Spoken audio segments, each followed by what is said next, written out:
Good afternoon. We're back to our Finance and Audit meeting, and we have Councillor Bowen online. So we're now up to agenda item number 11. No, it's not. It's 10. Sorry. And that's on page 91, and that's the rating valuations impact on the rating incidents. And we have a PowerPoint presentation, and that's presented by Steve Patterson, the Strategy Manager of Finance. So when you're ready, Steve.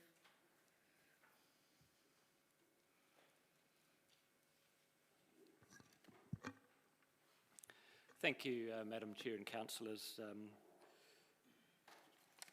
You would have seen, obviously, from the presentations in their last report that there are significant movements in values, not only just upward, but within the various groups, and it poses challenges about how we proceed in terms of rates.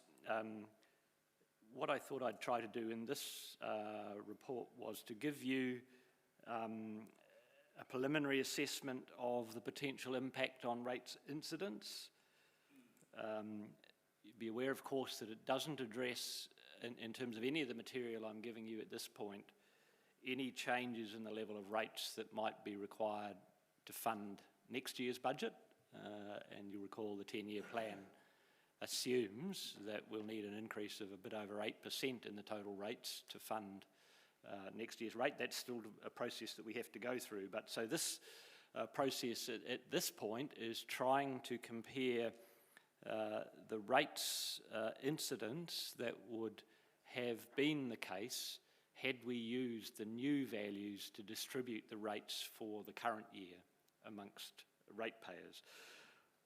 And obviously that will be slightly different to what ends up being the case, or potentially slightly different to what ends up being the case once we've considered the budget and the changes within that budget for next year, as it depends sometimes on the costs within the particular activities as to how rates are structured and where that all falls. So I know of some changes that will potentially impact on the incidence of, say, the fixed charges, because a decision you made recently about the BPO process means that some provisions we made for things to be funded from the wastewater charge next year won't be funded directly now. They're going to be capitalised and funded from loans, which means we funded over a longer term. So that means for that particular waste charge, there may be a reduction,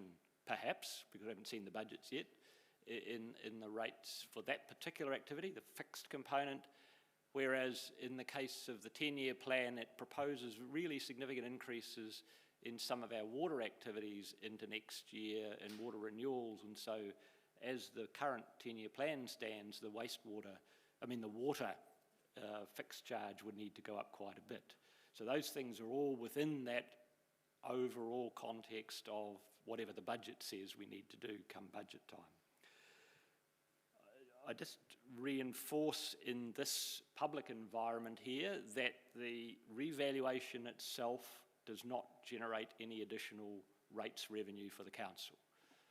The immediate reaction of many people when they receive their revaluation is, if my land value's doubled, my rate's going to double. And I just assure everybody that whilst you might suddenly think that in terms of first getting the thing, that is not the case at all. The revaluation just means we have a different base to allocate the rates across, updating it to today's terms rather than the 2018 terms. And that's one of the key messages, I guess, we end up having to get across to people when we're talking to them publicly about what is going to happen in terms of the impact on my rates. In addition to that, it depends on how, at the moment, in terms of our way our rate system structured, how their land values have changed by comparison to the average. And so some increase more or less than the average, and so that means that the rates will move more or less than the average. And in a moment I'll just reinforce that through showing, well, I'll help to try to demonstrate that through a couple of the graphs that I've picked out of the reports, just to see if we can understand what they are saying to us. In the end, no matter how we moderate things or change things within the systems,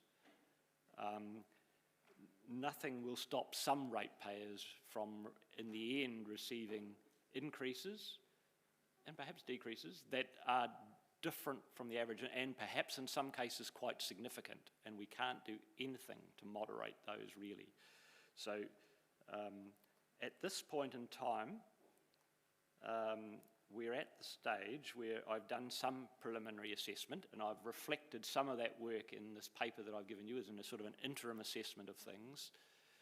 But I have not, it's not been as easy, I think, as it was 3 years ago, when by making some particular changes, we've ended up moderating things in a way that sort of I felt comfortable with in terms of recommending to you as a justifiable option for moving forward in terms of what's an appropriate level of rates and across all of the different classes of ratepayer and the spread of the different ratepayer groups. So one of the slides that, if I just make this work, oopsie.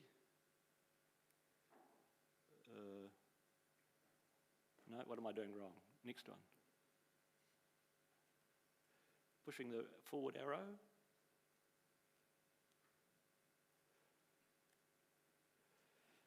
Taking it out of the presentation.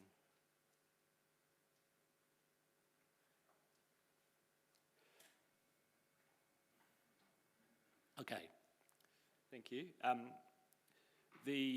So this slide is not one that's in the presentation, but I only brought this together yesterday, but it's showing for the residential properties and for the capital value of those properties what the spread's like.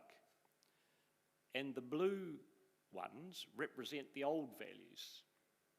And you can see there that in the group of properties between $300,000 and $400,000 of capital value, there were about 9,500 properties in that category, residential single unit properties. And if you look at the shape of that curve, if you like, of the blues, it's reasonably short and steep, which means that last time I suggested to you that because it was so concentrated for many, that changing the uniform annual general charge had an effect, could be justified because the lower ones had increased quite a lot and they were quite tightly bound. Now what's happened in the, this is the capital value, so I'll get a wee bit ahead of myself. I'll get to the land value in a minute and the rates impact. So if you look at the capital value in this chart, the orange ones represent the new capital values. So they seem to be spread out a bit more in terms of the bands than what they used to be. There was always quite a big tail of higher valued ones in the blue that you can just see popping up there, but the flatter, there's only now 7,000 as opposed to 9,500 properties in that sort of midpoint, and there's a bigger chunk of them either side. So that's the capital values, if you like, of the properties, and we, of course, at the moment are not using the capital value in the residential sense at all. So in the next slide, the land value, the shape of the curves looks quite similar. You can see the blue ones represent the number of properties that there are in each of those, were in each of those bands in the old lot, over nearly 8,500 properties in that central group of land values between 200 and 250,000. But now, under the latest revaluation, a bigger spread with a higher of them out over to well over 2 million, quite significant sums, nearly 250 properties now with a land value over $1 million there. So that, I guess, just gives you a sense of the spread of the number of properties there are in the various land value groups, which is one of the things that when I'm trying to model what the outcomes are going to be for individuals, I need to think about that and what the rationale is for making recommendations to you. So if we go to the next slide, this is in the report as well. What it's saying to us is something that Simon mentioned in his presentation, and that was that the single unit residential properties are becoming a bigger and bigger part of the total value, whether it's measured by land value or capital value, a bigger and bigger part of the overall value of the city. And you could see the ones that I've highlighted there in yellow, the single unit residential have moved this time from 68% to nearly 72% of the land value and 63% to nearly 67% of the capital value. So an increase there of about 5%, and that is a similar move to what happened 3 years ago as well, where the residential properties represented that much more of the overall city value than they used to, because of the level of growth that there's been in the number of properties in the city and their values. So there is some movement in the others, but the main ones you can see, by contrast, you can see the non-residential group, the land value for those has reduced from 13.5% to just under 11% of the overall value of the city. So we need to keep those things in mind a bit when we're thinking about, well, what proportion of the rates should each of those groups bear, when you realise that the residential group is growing and becoming a much bigger and bigger proportion of the overall value of the city. And we can't necessarily assume that we should be getting the same rates total from the commercial group as before, if we're looking to say, well, the way in which we measure what's appropriate is to try and have some relationship between if it's driven by value entirely. So the next slide, please, is one that's in the paper as well, and that talks about the percentage increase in land values for residential properties, single unit ones, and it's saying that there's between 101, there are just over 7,000 properties where the land value has increased by between 101 and 125%. And some, nearly 700 maybe, that have increased by 150 to 200%. But we were talking about the average increase being down around 90%. For the land value of single unit properties. So there are lots that are not 90%. There are some that are below, as you'll see, and quite a spread of them that are more.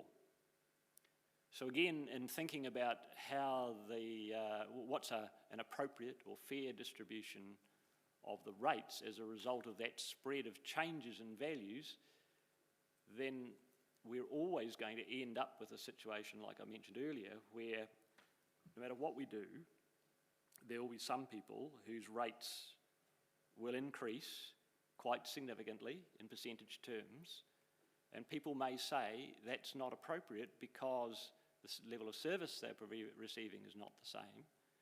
But remember, rates are not directly a charge for service. Rates are a tax, and the tax is allocated based on a base, and we choose what the base will be. And periodically, like every 3 years, we're updating the base so it more clearly reflects the current mix of our community. And so I know that you have expressed in these chambers in the past concern, and rightly so, about the level of change there might be in terms of individuals' rates. And we can't ignore that entirely, but we can't do anything sometimes to alleviate that from being an outcome of it being a tax-based system. The tax is one where the base is reset every 3 years, and we may be able to do some things around the edges to fix it.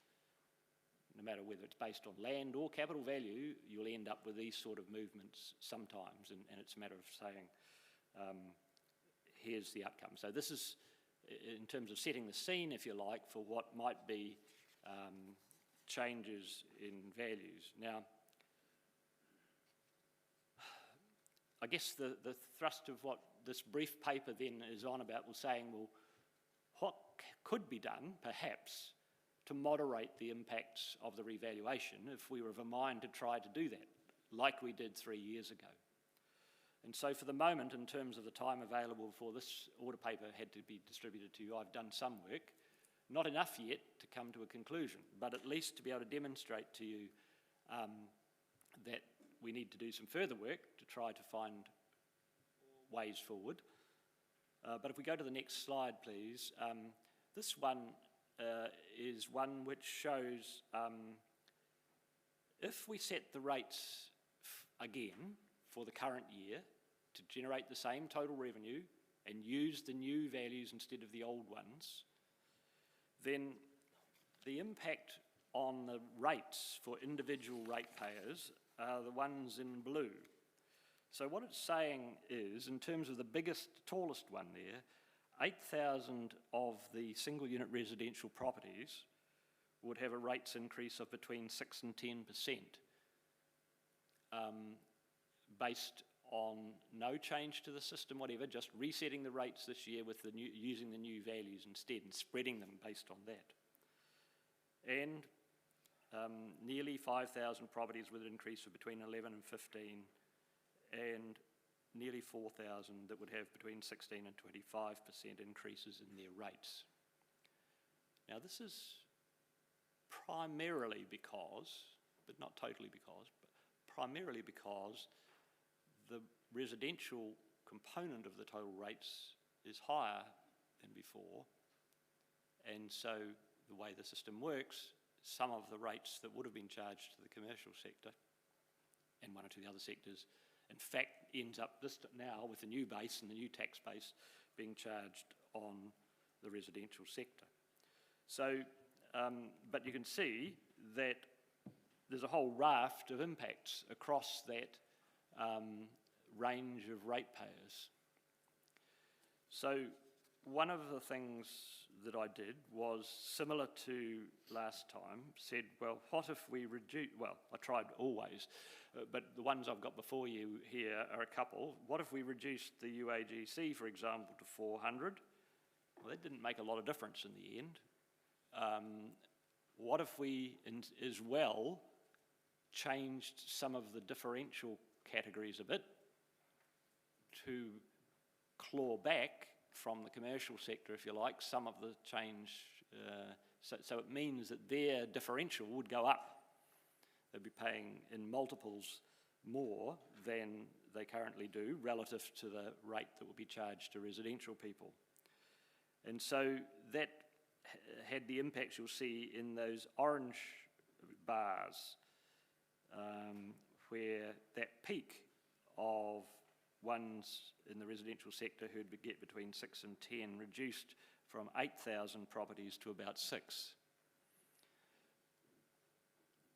Tried another scenario which made the same changes to the differential categories but reduced the UAGC even further to $300, and you'll see that again that reduced the level of the increase a little bit for some, and reduced the level of reduction that some got as well. So you can see that's the single unit residential category with the changes that I made, and I've got similar things, and I'll just show them very quickly if we've got their slide. Can we go to the next one, please? So here's ones for all the flats, the multi-unit properties. So you can see that in that one, again, there were quite significant increases for 6 to 10, 11 to 15, etc. in the blue. And the intriguing thing about moving the UAGC down to 400 is, in fact, there become more properties, well, no, not more.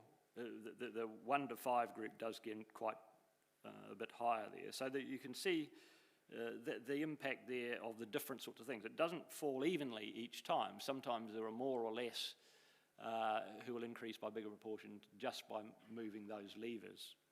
Similarly, if you look at the next slide, the non-residential properties, here's where the decreases, well, whilst there are lots of decreases, potentially, in whatever of those scenarios would be adopted, there are still some who would get increases from 6 to 10 to 6, so only hundreds, but there are only hundreds of properties altogether in the commercial, what we call non-residential group. So, and if we go to the rural ones on the next slide, here again, there's quite a range, and it depends. I could do quite a bit with that in the moment. So, I guess all I'm looking to say is that we've got to a point, we've done some modelling, these are the sorts of outcomes of that modelling, and the recommendations are there before you to say that it is possible to change the incidence. I'm assuming that you will desire us to try to find a way of having something that will moderate the impact a little bit, and we'll build that into the material that comes forward to you as part of the annual budget stuff, but recognising that the annual budget stuff will look different from this because it will include as well the effects of any proposed rates increase. And so that material will be added to what we've done here, and then further modelling done to try to show what the effect is. And I think the signal is, like always, there will be significant changes for some, and we can moderate some things, but not everything. Thank you, Steve. Open for questions. So first up, Councillor Naylor. Thank you, Steve. Look, I understand what this paper is trying to achieve. The second recommendation suggests that we could ask the Chief Executive to develop scenarios to consult through the 2022-23 annual budget process. I'm just wondering, I know the next item, item 11, also gives us options, and if we were to progress the second, the 2B in the next item, it actually also would be asking the Chief Executive to outline a public engagement process, and would also be talking about implementing a transition approach beginning in 23-24. I guess I want to, there is a question to this, but I'm struggling to see how I can appropriately make a decision on this paper before I know what the outcome of the next paper is. I guess I'm flagging that to you, Madam Chair. But I guess my question around that is, if we were to progress the second recommendation in this paper, do you think that the consultation that we would be doing would muddy the waters for any potential consultation that we might be undertaking for the fuller rates review if we actually do progress that in the next paper?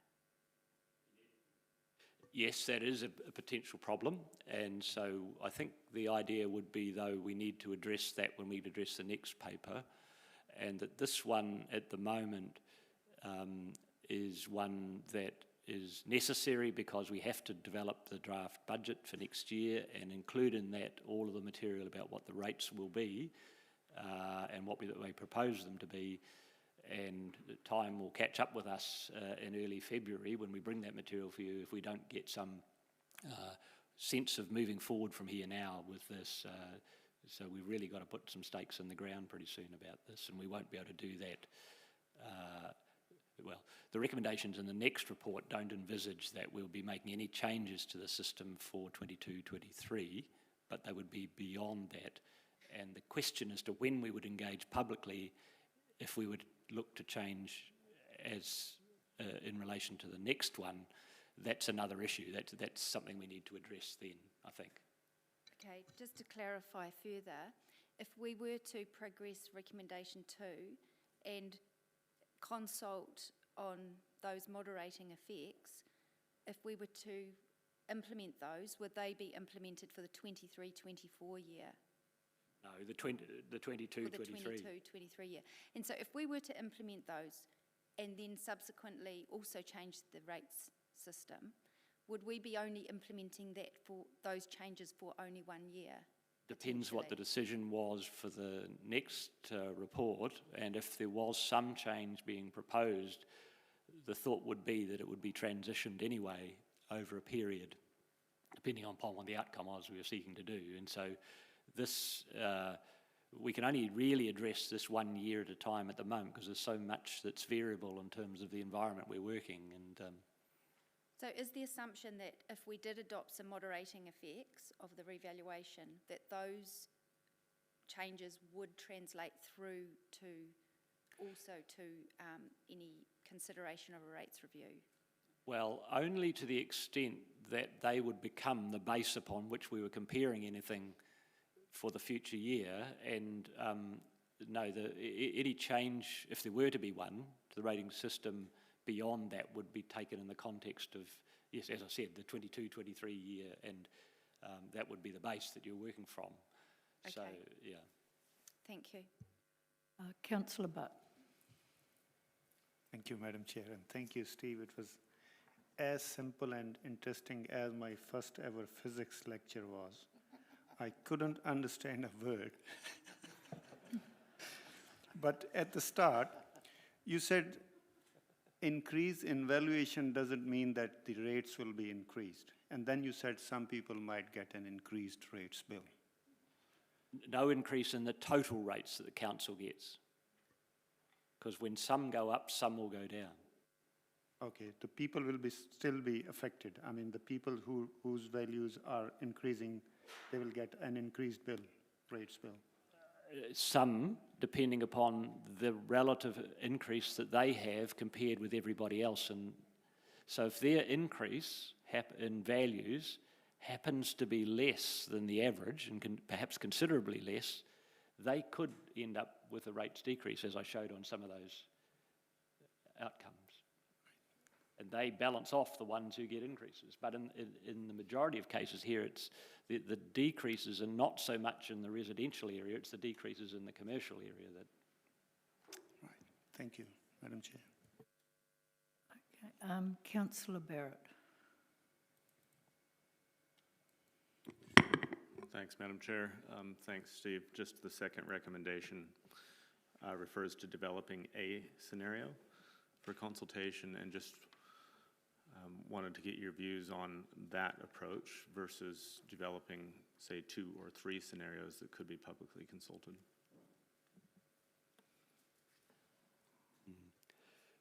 I guess the difficulty is that we do need to have one scenario that is our proposal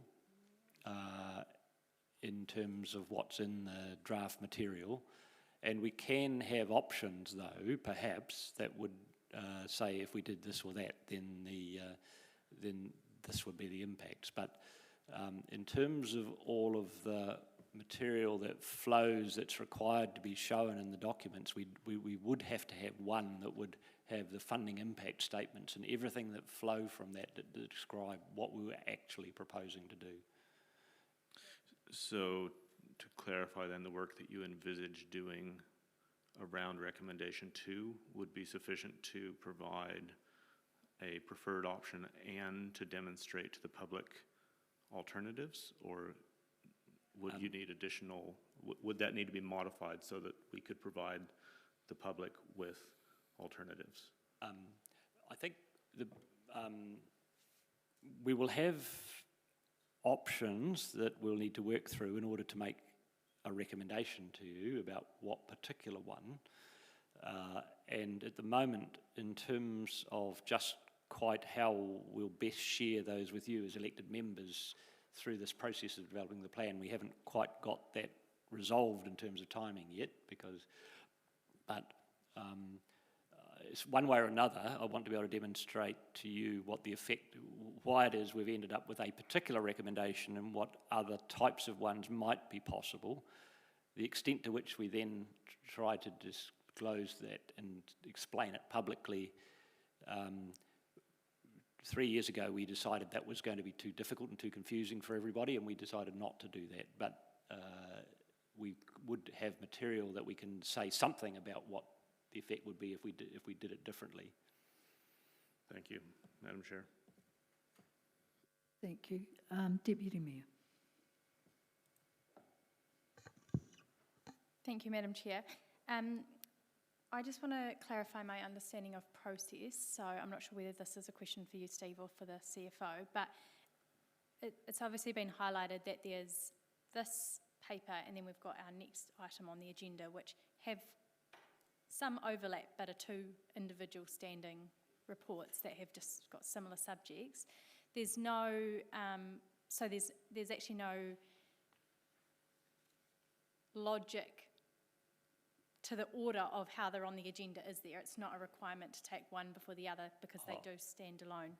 They stand alone, and I thought personally that I would suggest that we do them in the order that we've got them, because we need absolutely to address the effects for next year, and that the recommendations at least were pointing to anything to do with the change would be beyond that.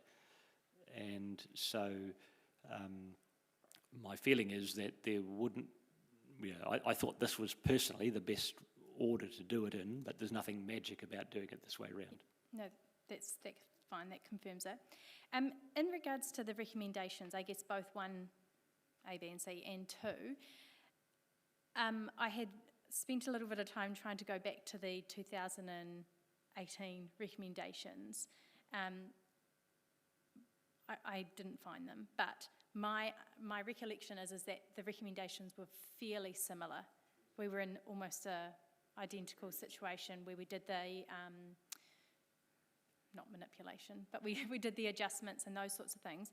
Recommendation 2 is really just doing that ahead of time as to the situation we were in 2018, is that right? We did it a little bit more last minute? No, actually in 2018, I initially reported on the values and what they were in November meeting of the committee, and then in the December meeting, the equivalent of this one, I had recommendations that were not dissimilar from these ones, and then over the period leading up into the consideration of the budget in February, we brought that together into proposal, so it's exactly now the same time. Same situation.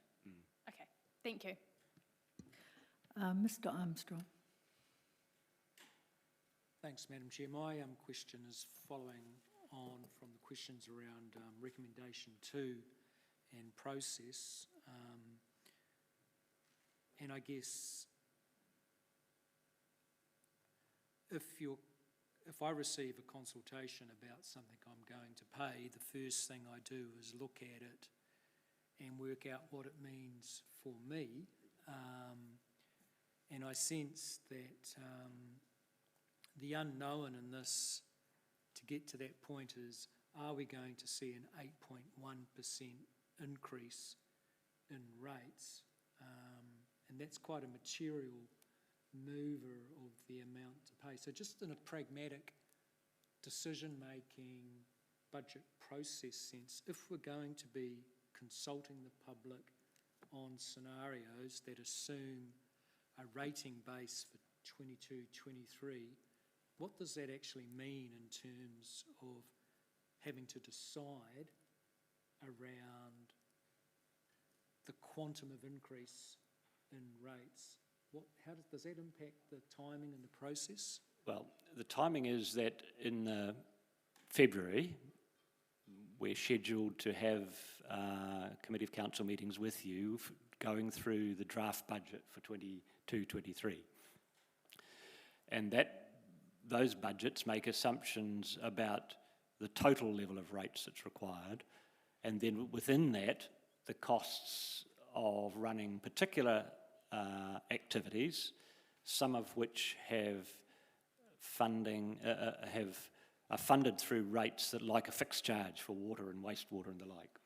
And so those things are all brought together as part of the package of material that Council receives in February, which is using the updated rating base, the new total sum that's going to be required, the way in which it would be split based on the types of rates that we set, and then interpret what the impact would be on individual ratepayers by being able to demonstrate that in one way or another through graphs and charts and things which show the number of people will be infected by certain proportionate increases. So that process then allows you enough time to engage in consultation after that decision? So from at the moment, we're scheduled, once the Council's adopted in March, the draft plan to go through a 4 weeks or so period of consultation with the public, and we come back in May and June and consider and adopt what the final position will be. And when would the consultation take place? That's in April, May. Thank you. Councillor Denison. Thank you, Madam Chair. Just in regards to C, Steve, in the note, where it says around the splitting using the UAGC and the mix of differentials, when you presented, you mentioned that the UAGC didn't have a great impact on the redistribution. So I just really wanted to understand the treatment of the UAGC versus just using differentials. So I guess in the modelling that I do, I can relatively easily double check by putting in those different parameters what the effect will be on properties right through. And I guess it depends on the spread of the values. And as I said, at the moment, the new spread is slightly different look to it, bigger and broader, but lower numbers in the middle compared with the old lot. And so it means that you just have to run them, have a look at what the outcomes are, and then make some calls. And there's no magic about it. It's just a lot of mathematical modelling and stuff to see, and then make some judgment calls about what then options can be brought forward to you showing the impacts. But if I go back to my question of you, and that when you presented, you mentioned the changing the UAGC. Yes, you're right. Had Sorry. very minimal change to it. Well, it had some impact, but not as much as I thought it might. Okay. Can I understand, like you mentioned, the difference in going from 68.3 to 71.9, it equates to 5.8 million.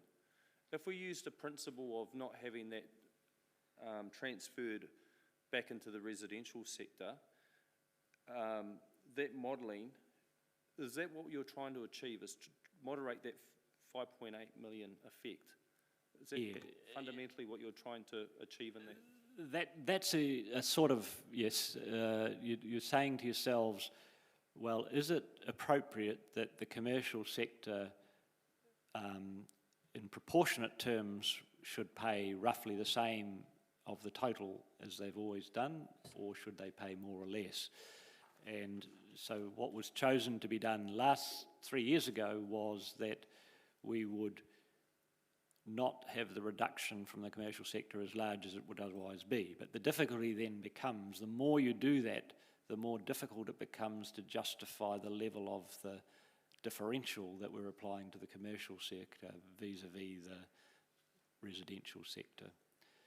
And so at the moment we express it in the terms of saying the surcharge that we apply to the commercial sector is about 165% of what the rates would be if there were no differentials in place at all. And this scenario here takes that 165 to 180. And the further up you take it, the more you say to yourself, well, is it fair that a resident, that they should pay 3 or 4 times the rate in the dollar of residential? It gets hard to justify the further up you go. Finally, Madam Chair, just in 2, where it's got the instruction to develop scenarios for consultation. Was that intended that that would get reported back to this committee at some point before we agreed to actually take it out for consultation? For me, it just seems like a step missing. No, at the moment, ideally perhaps yes, but in practical terms, the committee won't be coming through this committee, it'll be coming to the Committee of Council as part of the annual budget debate. And so the extent to which we can find what might be perceived as being an appropriate spread for you to consider will depend upon, I think, the extent to which we feel as if it's necessary to engage further with you in some interim way in the meantime. Okay, thank you, Steve. Thank you, Chair. I'll have comment later. Thank you. Are there any more questions? I have nobody in the queue. Okay, thank you very much, Steve. We will now move to the recommendations. I'm happy to move the 2 recommendations. Do I have a seconder? Thank you, the Deputy Mayor. I'll just read the recommendations out. That it be noted that the new rateable values are first used as the basis for rates effective from the 1st of July 2022, and whilst they do not increase the total rates revenue for the Council, the 2021-31 10-year plan assumes total rates revenue will need to increase by 8.1% to fund the Council's operations in 22-23. B, the new rateable land values will significantly alter the incidence of both rates, both within and between the differential groups of property, and in particular transfer a significantly greater share of the rates to the residential sector, with greater than average increases in rates on residential properties with lower values. 2, that the Chief Executive be instructed to develop a scenario for public consultation. Oh, hang on a moment, sorry, I've missed C. C, it is possible to alter the incidence of rates by mechanisms such as altering the level of uniform annual general charge or the differential surcharges applying to the general rate, or a combination of both. That the Chief Executive be instructed to develop a scenario for public consultation through the 22-23 annual plan process that seeks to moderate the effects of the revaluation on the rates incidence by changing the level of the uniform annual general charge and the differential surcharges for the general rate. And is there something?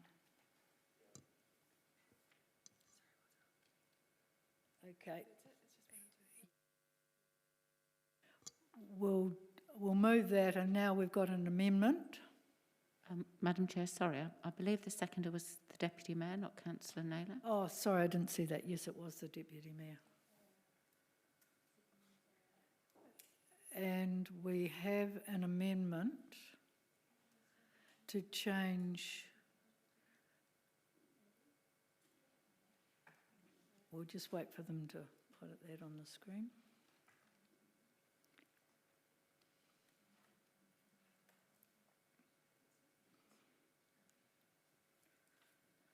So that's to, instead of having to develop a scenario, it's to develop scenarios. And that's moved by Councillor Barrett and Councillor Petrunas. First up, for that amendment, just before we go, I'd just like to ask the Chief Financial Officer what the impact, if there is an impact. No doubt Steve will give me a look and correct me if I'm wrong. Certainly, it's possible to develop scenarios to bring back to the Committee of Council for conversation. That's very doable. The difficulty comes that we are, I guess, legislated to do an annual plan, and a plan requires something definite. And by developing scenarios, you're not, I guess, complying with the legislation in terms of releasing an annual plan. And I think that's the dilemma and difficulty that we get to with this recommendation. Okay, thank you. So I'll let Councillor Barrett, if you wish to speak to your amendment. Yeah, thanks, Madam Chair. Just to the amendment,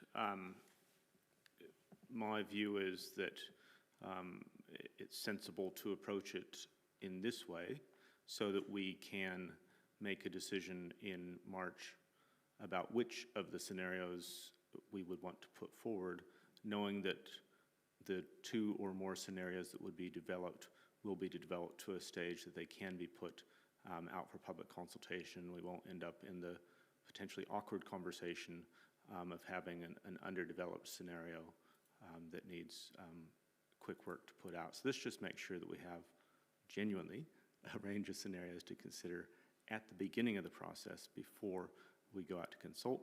If in fact we need to draw that down to 1, we will make that decision in March. So I'd ask people to support this on the basis of making sure that we have a good set of options in front of the Committee of Council initially to begin working with that are worked up to a level that are suitable for the process that will unfold in the coming year.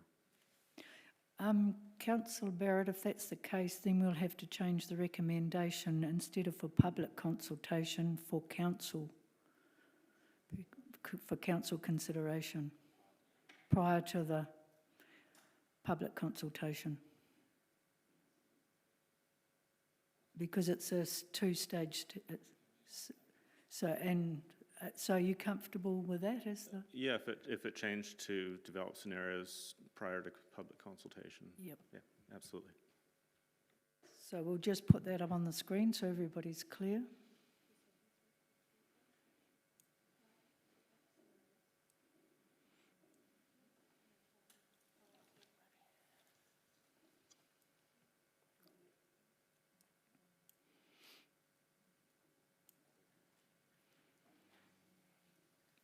Okay, so that's covered. Any further comment, Councillor? Okay. With that in there, I'm happy to support that. Deputy Mayor. Thank you, Madam Chair. I had a question which this clarification may have just changed for the CFO. If we could consult and say we considered these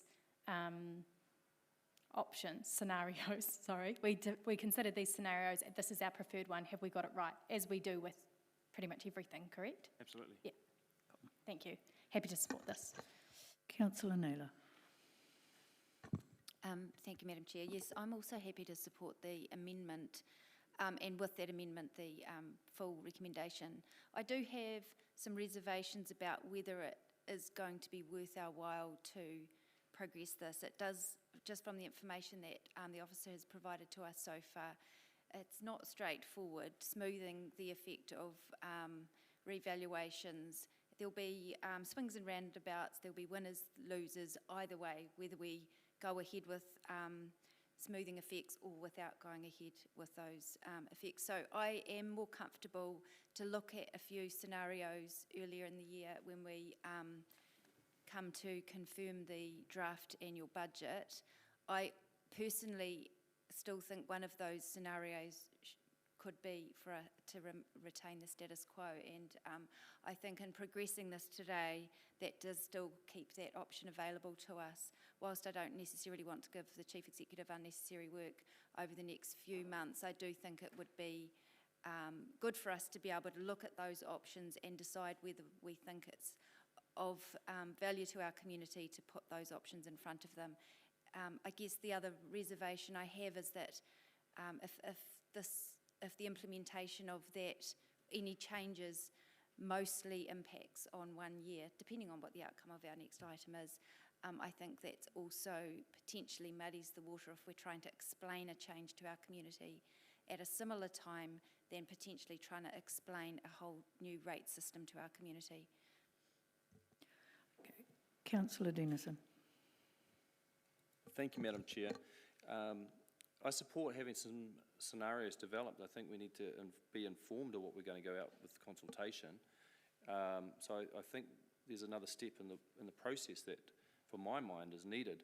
And even this amendment's not quite to my liking in the fact that I believe we should be developing the scenarios for us to make an informed decision what we should go out with, which option for public consultation in the annual plan, not to go out with multiple scenarios for public consultation, and maybe let the mover and seconder ponder an amendment. Otherwise, I would move an amendment to the amendment subsequently. The second point of it is,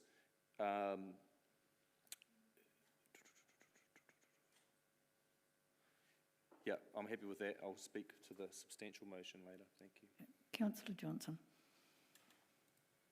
Thanks, Madam Chair. I wasn't going to speak in the interest of trying to save time, but I feel that we are actually getting a bit lost here and failing to see the big picture, which is that the result of the revaluation, if it were unmoderated, would redistribute more burden of rates onto the poorer parts of town and reduce the burden of rates on the richer parts of town. And that basically is the simple reason why we're instructing the CE to develop a scenario or scenarios to deal with this. So whilst we get very into the detail of the precise wording of the amendment, I just want to remind elected members that the principle here is that we try and smooth out some of the very large increases, relatively speaking, that would otherwise be impacting on Bunnythorpe, on Highbury, on Takaro, on Longburn, and other suburbs. And so that is the big picture here that we just need to keep in our minds when we're getting down into the weeds of the words. Thank you. Thank you, Councillor Johnson. Right, there's no one in the queue, so we are now going to vote.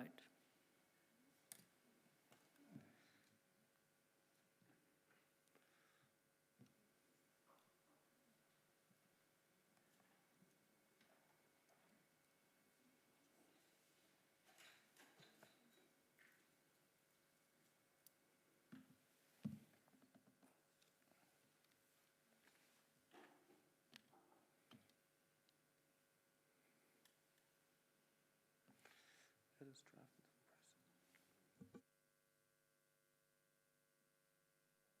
That's right, we're coming.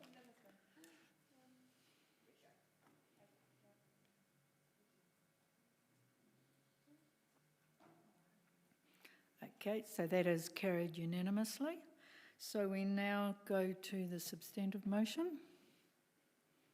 And open for comment from Councillor Barrett. Yeah, thanks. First, just to clarify, I guess putting forward an amendment, be it weedy in nature or otherwise, means that you do need to speak to the amendments and cannot speak to the wider matters if you want to retain your opportunity to speak more broadly, which I did. I felt like that was a really useful report in terms of, I think, demonstrating some of the depths of complexity that we actually face in the current system. And somewhat, at times, seemingly almost not quite precarious, but ways that we adjust things to try to maintain a semblance of order. And I think that's quite instructive for what's coming to us next.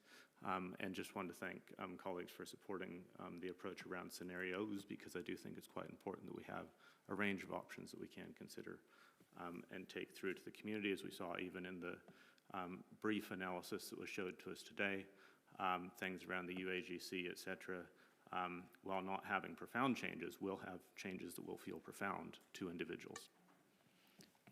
Thank you, Councillor. Councillor Dennison. Thank you, Madam Chair. Just speaking to the substantive motion now, that I'm very pleased that we've got some options to consider. My hope would be that we'd consider them as part of the draft annual plan before it went out for consultation, but either way, it needs wider input.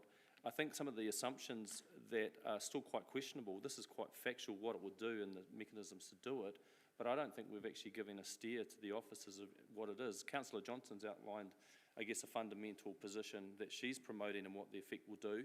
But actually, we haven't confirmed here today a view that we should be moderating the differentiation and the transfer of that increase. And I think we should be formalising some of that detail to give clearer direction to the officer, unless he's just assumed that. My experience has been, and I think if you consider every year when we come up to the draft annual plan and hear how the rates are going to be struck, we have very little input into it. And where the UAGC sits, quite often we've had a reluctance to bring down the UAGC, and yet be aware of all these scenarios to help moderate it. We're using a drop in UAGC, so just remind councillors when we come to the new year that we don't all of a sudden get precious on the UAGC when it's actually part of the mechanism to adjust it. So, and what I've observed today in this debate, and even in questions, is that there's still a limitation from members to understand and grapple with the mechanisms, the cause and effect of how we can alter rates. And so I think there's still a educational process for this table to get up to speed with it before we start consulting with the community and trying to answer their questions when clearly there's gaps.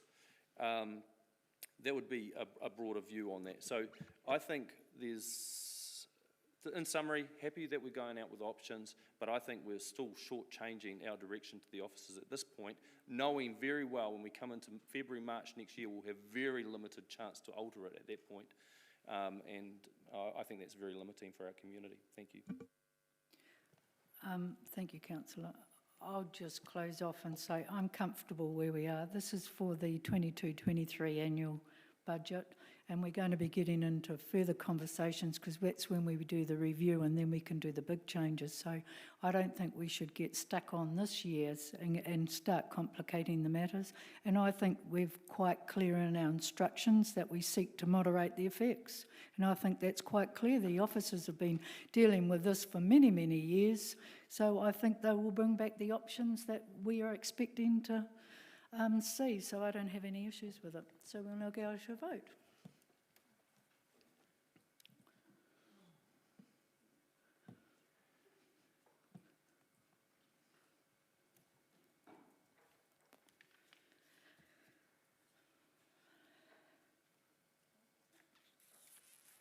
And that is carried unanimously.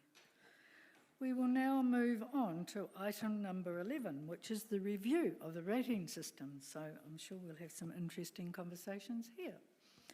So, and that is presented again by Steve, Strategy Manager of Finance. So Steve, back to you. And that's on page 101.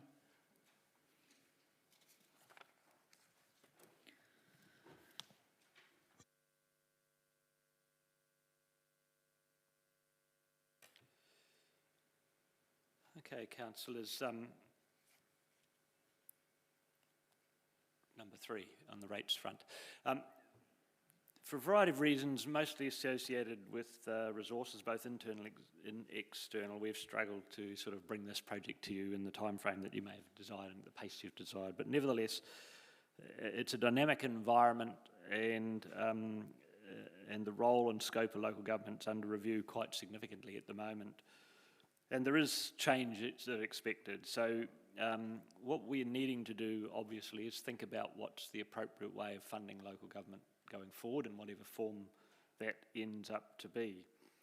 And it is, well, depends on how the government succeeds with this, but it's highly likely that there'll be some quite significant changes through, particularly in the Three Waters and the like. And I make a few comments about the implications of some of that in some of this report. The terms of reference that we had that you approved for the review sought to investigate whether the present system remains appropriate or not, and if it's not, then to suggest some ways forward.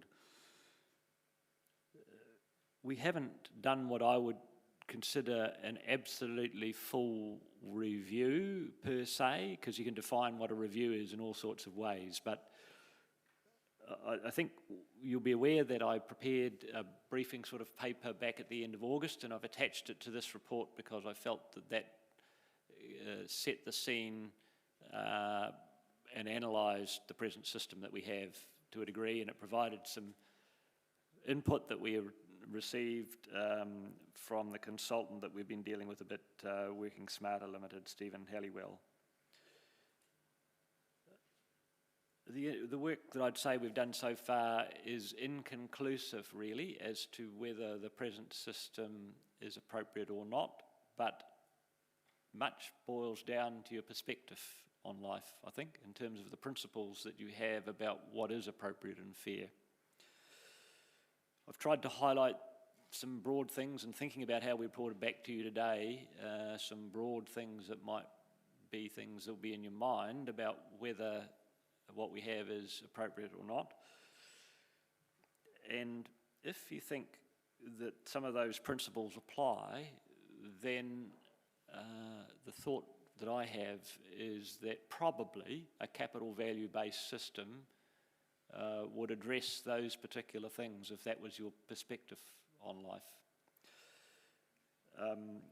And a capital value system does as well offer the opportunity in an environment where we're expecting the three waters to move to a new administrator of some sort, to rate those activities in the street in a way that we don't at the moment, and also to rate the other telecom, communications and gas and electricity providers for their assets in the street as well. So that does broaden the rating base a little bit and would make us consistent with some others that might form part of, say, a new Three Waters entity, although, as it happens, in our region there are quite a number still who use the land value as their base and so wouldn't be rating them either, but there are some that do.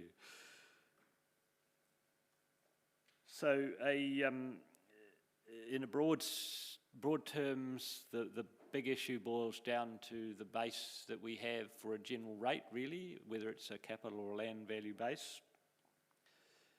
And should we seek to change, then you're aware, of course, from what we've demonstrated in the past and some of the stuff that's in the paper, that there would be very significant changes for many ratepayers. There'll be quite a few in the middle somewhere whose ratio of capital to land value is in the middle there somewhere, and those ones, in the end, you would expect not to change too much. But there are quite a number of examples of properties, both commercial and residential, where the sort of the extreme ends, if you like, of the ratio. In one office complex that's relatively new here in the town, they have a ratio of capital to land of 18 against the average, which is nearer 2. So in that respect, they could be expected to have a huge change in the level of rates that we applied, and that might still be fair, but that would be a huge change. And there is, it's no secret that our biggest ratepayer in the central city, there would likely be a huge increase in the rates that they would pay as well. And again, that might be fair compared with the sort of things that happens in other cities. So I guess, as you'll be aware, over the months I've been struggling to find a way to bring something back to you that I thought was going to be helpful, but in the end chose the path that we have with the report in the form that it is, and hope that you'll find that it's structured in a way that enables you to have a bit of a discussion. And as was raised a little bit earlier in the previous report, if there was a proposal that wanted to investigate change further, then one of the tricky things is the timing and nature of public engagement about that. And that's one of the things we would have to come back and report to you about. Thank you, Steve. Questions, Councillor Johnson? Thanks, Madam Chair. Thanks, Steve, for the report. I just have a couple of questions. One's about the timing of, if we decided to go for change, the timing of introducing that change. So what is your reasoning around not starting the change for another 18 months, if we did go for change? Yes. I guess it's probably about the amount of work that we yet would need to do to be clear about what specific proposal that we're going to go to the public with, and then the level of engagement that we would expect. And I would have thought, based on what other cities have done when they've changed from capital to land to capital, they've gone through a very significant sort of pre-engagement or some sort of engagement process with stakeholders and those most affected for quite a long period before they've actually brought it into play. And I guess I've felt that with the time that we've got between now and when we really have to make the decisions, which would be, in a sense, when the budget was adopted in March, that would be when the proposal had to go out, and I just don't really see us actually having collectively around the table got to a point where that would be possible. Okay, thank you. And around the transition, where you've suggested that it could be over a period of up to 3 years, Hamilton initially were going to do their phasing in over 10 years, and then they pulled it back, I think, to 7 from memory. Is there a strong reason for it only being 3 years?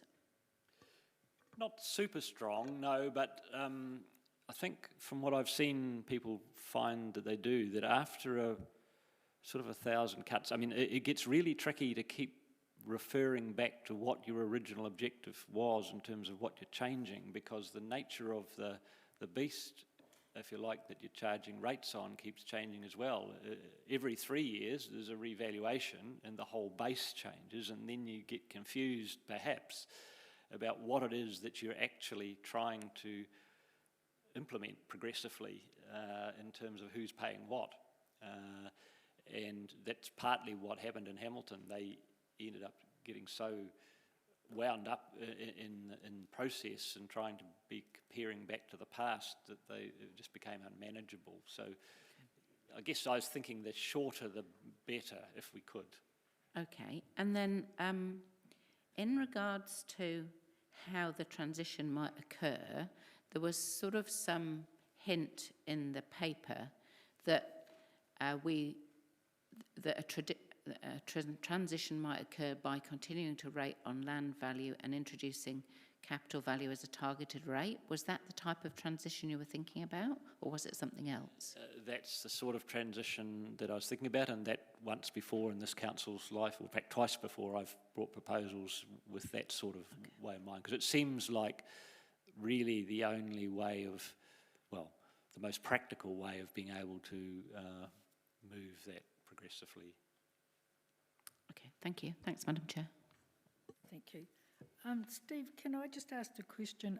Under the weaknesses under capital value, you've got discourages investment and improvements. Why do you say that? Well, that's what's always been said in publications about it. The extent to which it discourages it is up for debate, though, I'd have to say. If you're charging just on the land value, then it matters not what you've got on the site, really, apart from the way, depending on how you define use, as to what the rates will be. So if someone feels that if they invest heavily on the site and the rates are going to go way up, and rates are a big component of what they're doing, then in theory it could be a disincentive to development, but pretty hard to gauge.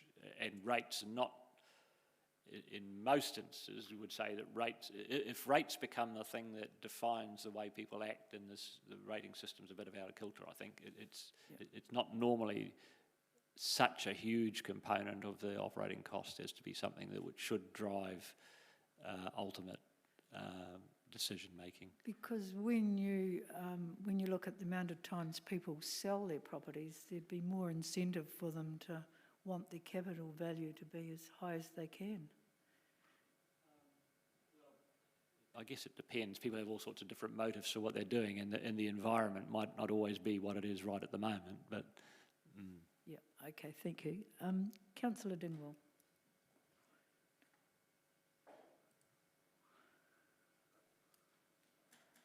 Thank you, Madam Chair, and thank you for this report. I was just wanting to ask a bit more around sort of timelines. I know that you've said that there's quite a lot of things that we have to think about if we did end up going down this line. Just thinking about when is the best time that we would start consulting on something like this, because we've got the revaluations, we've got the rates change that you were talking about, the 10-year plan discussions happens every 3 years, the three waters complications, the local government review, all of that feels like every year there's drama, basically. So I'm just wondering how logistically that would kind of work if we decided to go down this line. I think the experience of others has been a rates review with significant change becomes the all-consuming thing that just about trumps everything else you do in terms of the amount of time and effort that you have to put into it and the level of public feedback that you get on it. So in terms of timing, there's no really good time, I don't think, because it basically ends up disturbing the status quo, and if rates wasn't an issue before, it will soon become one sort of thing. And so the council has to be really committed to the benefits of what it sees in making a change, to be committed to doing that. And you're right, it is tricky, and that's part of the reason that I've struggled with trying to suggest to you when would be the most appropriate way forward during the next 12 to 18 months, because there are just so many things on the agenda. So just to follow up on that a wee bit, is it possible to start having sort of a semi-consultation or just, not in terms of, yes, we're going to do this and this is our plan, but I'm just thinking along the lines of what Councillor Dennison said earlier about education campaigns for us, but starting to, put that out in the public sphere of, what the difference between CV and LV is and how that could impact, and that council might be looking at doing something like this in the future. Is that a type of thing that we could do as opposed to like a full consultation right now in terms of this next annual budget going through? Yes, I guess I think personally that it would be really tricky to be engaging with the public before we finish the annual plan debate. I just think the water will be too muddied by all the changes that we've got for the revaluation and what we're trying to do that, and the level of rates increase. So, I mean, I just can't see how in practical terms we get the community really confused about what we were doing there. So, but I do think that there is a role for some pre-engagement with the public in some way, and councils have tried that in all sorts of different forms throughout the country as to how they go about it and who they engage with first and what sort of way they do it, and we would need to sort of investigate what others have done and maybe what worked best, and then look at our comms people and decide how we would go about that. It just goes without saying, it becomes a very all-consuming and you have to put a lot of resource into making it work if you're going to start communicating with the public about it, and need to have a well thought through plan, even in pre-engagement, I think, not to then have people totally confused about it. Thank you, Madam Chair. Councillor. Thanks, Madam Chair. Thanks, Steve. Just a couple of questions. One was on the stormwater. So you said about maybe some additional focus is warranted, such as making stormwater rates more transparent in advance and implementing this ahead of the Three Waters reform. Can you just expand on that a little bit? Yes, it is a bit tricky, stormwater. We've sometimes looked in the past at setting a targeted rate for stormwater, and I think the occasional council do, but the problem is there's not really not everybody benefits directly from the stormwater activity. quite to the same degree anyway. Certainly there's reticulated stormwater systems through the city, but then in the more rural area, a different type of stormwater system is more associated directly with the roading network and the like, and so I guess as they've found through the Three Waters reform, stormwater is a bit tricky as to just how that is best handled, and so we've traditionally seen it just as being a bit too complex to try to separate out and say charge particular properties for a stormwater charge, and we just had it as part of the general rate. But it does seem to me, thinking ahead, that if the Three Waters does move, then people will be a bit, we can at the moment point to the stormwater, the wastewater and the water components of people's rates bills and say that those would be the things that would no longer be part of the council's rates, assuming the council was not charging them or directly. But for stormwater at the moment, it's just sort of, if you like, buried in that capital, in the general rate. And I'm not sure whether it's going to be practical to develop a scenario that's appropriate or not, because I think we would have to draw some boundaries perhaps around and maybe have one or two different types of stormwater rate that would recognise different types of stormwater service, but I really don't know what's practicable at the moment. I'm just suggesting that is an issue that we need to have a think about. Okay. My second question's around, you talked about it before briefly, that you've tried to do this before at council and then it never went ahead. So I just wanted to sort of say what stopped it from going forward. Was it political or was it a will of management?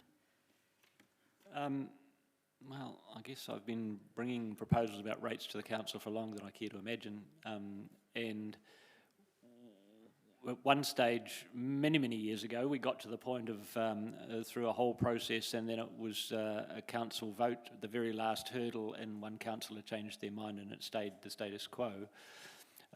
Another time we got to the point where it was being promoted as a possibility, and politically, in the end, the decision was that there were some properties at the extremes that we didn't seem to be able to find a way through that was politically acceptable about what the outcome would be in terms of the rates.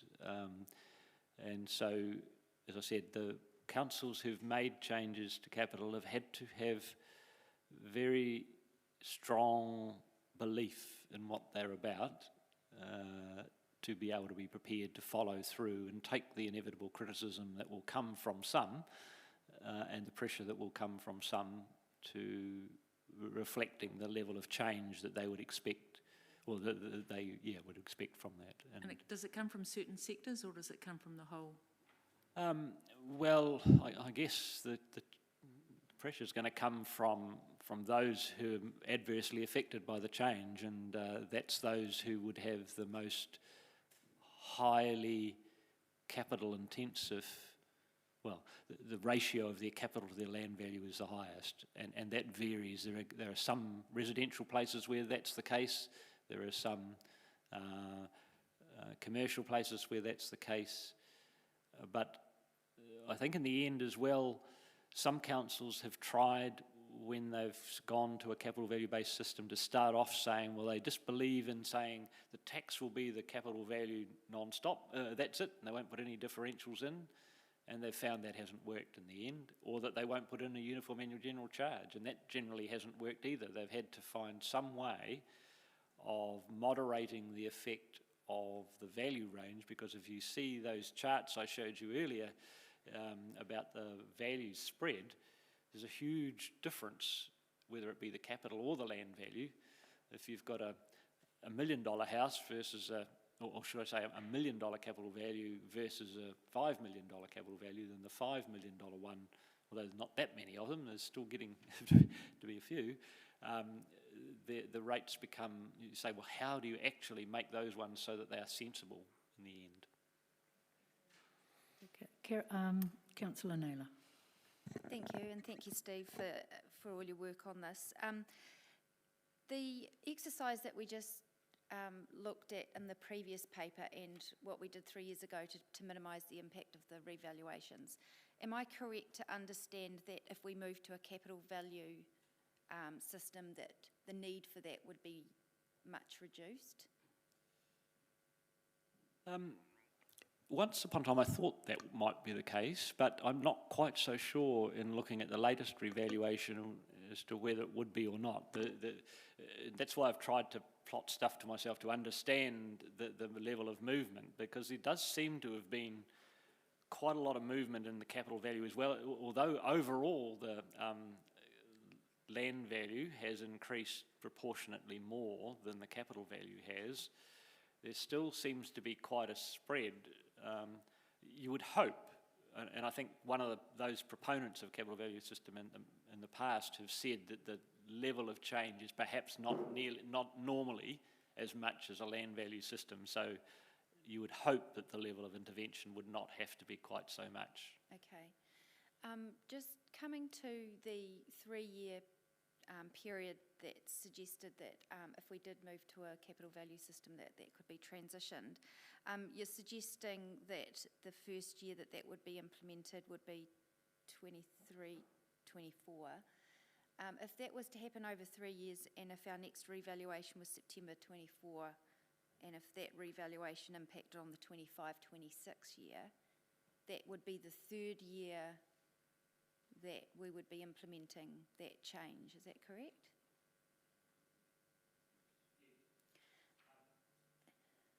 Maybe I can help. It's a difficult question to answer because we can't predict what the future valuations will do. It may be in 3 years' time they just multiply by 1, everything's the same. It may be something crazy and something different.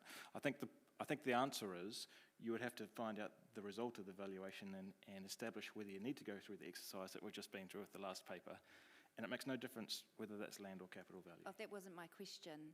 My question was around when the valuation is, and would that revaluation, would that fall, the impact of that fall in the 3rd year of implementation of if we change to a capital value system? Second. Beyond that, I think. So it'd be 23, 24 would be the first year, 24, 25 would be the second year, 25, 26 yes, would be the 3rd year. Yeah, and then so for our revaluation, that's taking effect 22, 23, so we've got 22, 23, 24, 24, 25. So 25, 26 will be the first year of the effect of the 24 valuation. So that would be the 3rd year of implementation. So yes. Would that complicate that in any way? Well, the whole thing's complicated, I guess, and I don't know whether it, I don't think it would make it insurmountable in terms of what we'd have to address. It would just be another factor we'd have to take into account at the time. Okay. I guess I know Councillor Johnson's already asked around why that perhaps couldn't be implemented sooner than 23, 24. So is the opportunity to bring those 3 years 1 year sooner to be 22, 23, 23, 24, 24, 25? Is that not an option that's at all feasible to consult early next year as a part of our annual budget process on a change in the rate system? I guess it depends on how much pre-consultation stuff we would expect to do with our various communities, and I would really think that successful changes would involve quite a bit of pre-consultation work before we just hit people with a 1 month period to engage through the annual plan process. We just, I suspect we wouldn't actually be able to make that happen. And if I look at the stage we're at in the budget preparation, you've got we collectively have got some difficult calls for the budget for next year and for the year after in the total budget sense and in delivering what we're delivering. And so I think the amount of effort that we need to put into this, I guess one of the part of me says as well in terms of return, the return that we have for the effort that we're spending on things, we've got to be a little bit careful that we're spending the effort on stuff that's actually going to prove valuable in moving forward and achieving the things the council wants to achieve. And I guess that's always the conundrum in a situation where I suppose publicly there's not a burning issue about rates incidents at the moment. There might be a concern about rates and their levels for the revaluation into next year, but in terms of the level of incidents, it's not publicly a burning issue. It will become one once we start talking about it. Steve, I think you've answered the question. Yes. Okay, thanks. Right, Mr Armstrong. Thanks, Madam Chair. My question, I think, is partially answered in Steve's answer to Councillor Naylor, but really it was for the CE, just to get a flavour on organisational capacity, level of resourcing. If we were to embark on this journey, what would the trade-offs be? What wouldn't happen?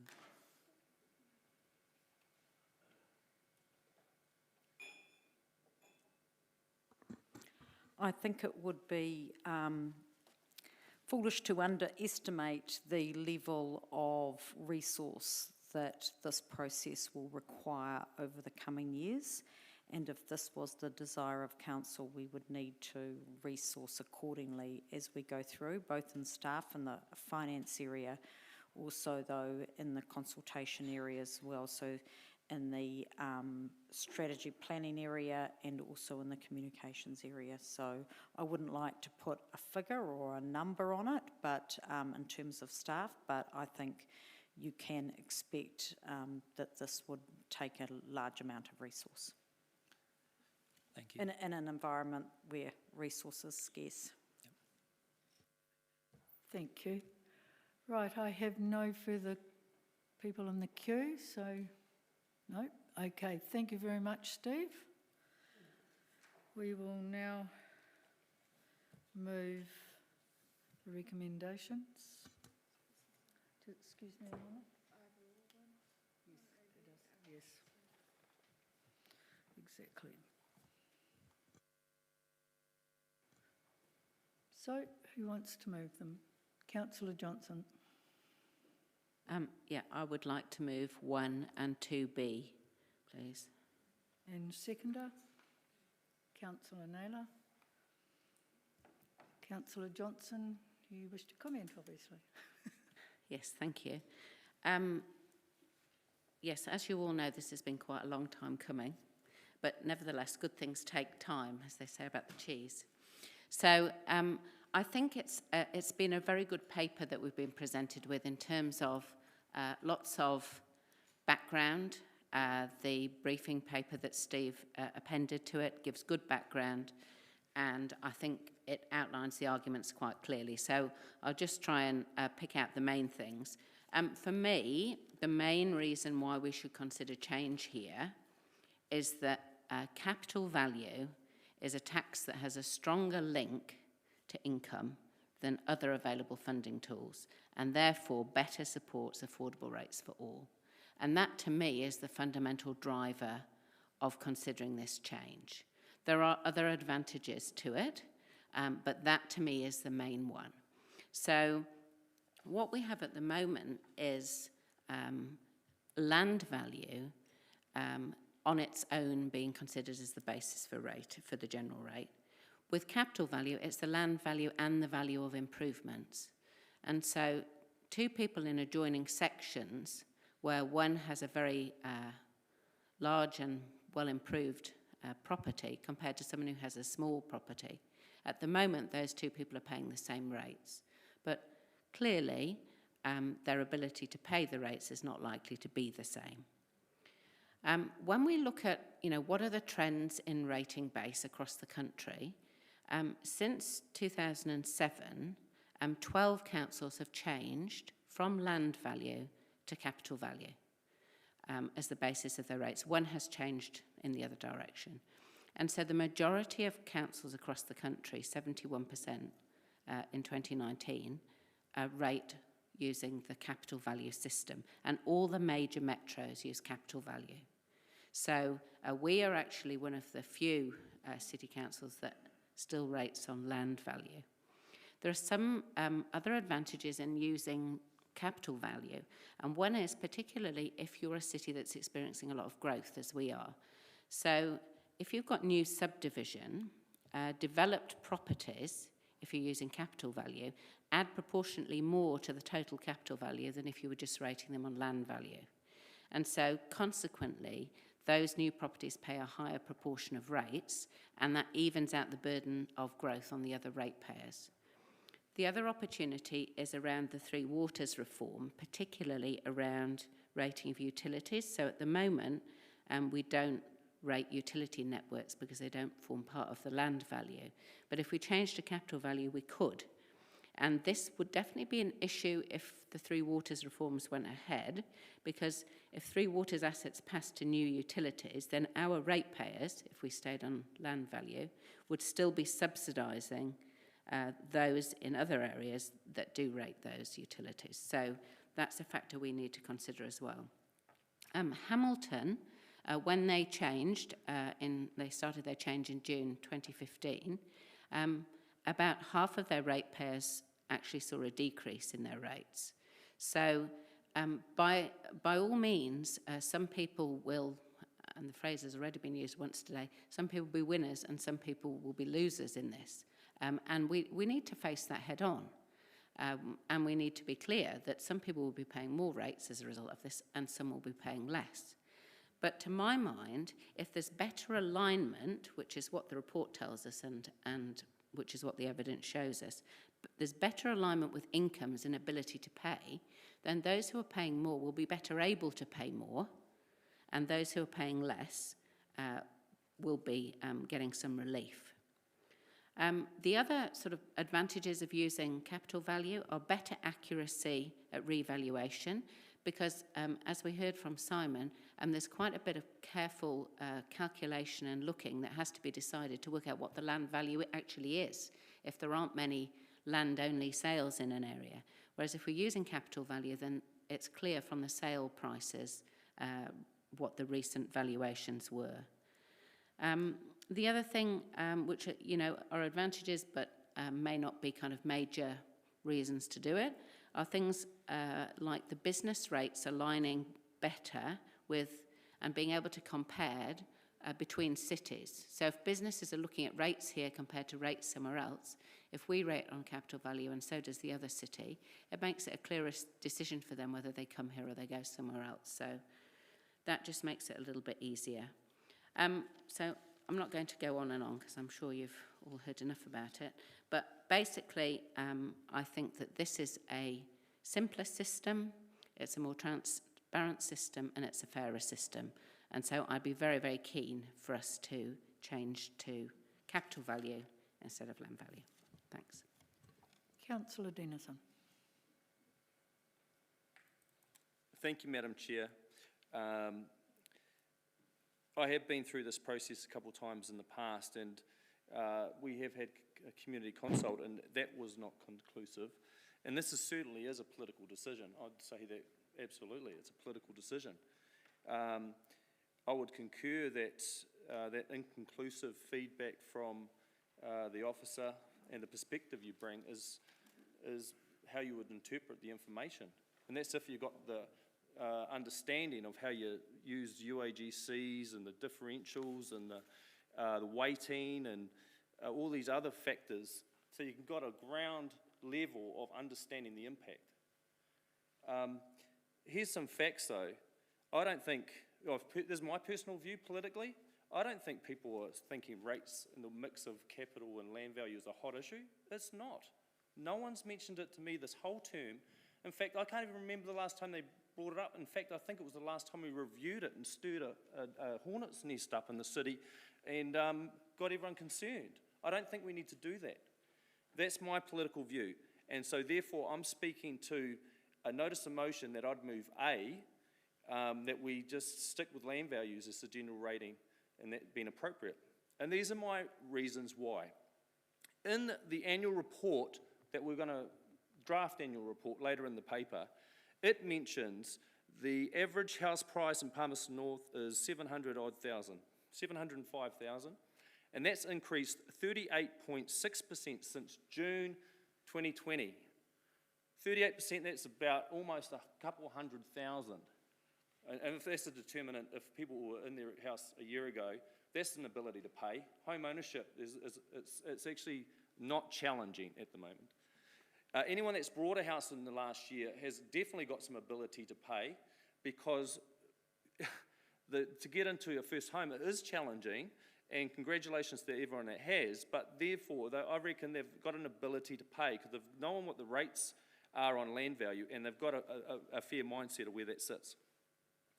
Then you go, okay, our renting community. In the annual report, or the draft annual report later in the paper, it said average rent, medium weekly rent for Palmerston North, $385 a week, against the national medium, $471, quoted as MB figures. Okay, so is that moderate? It's certainly well below the national medium and somebody's ability to pay.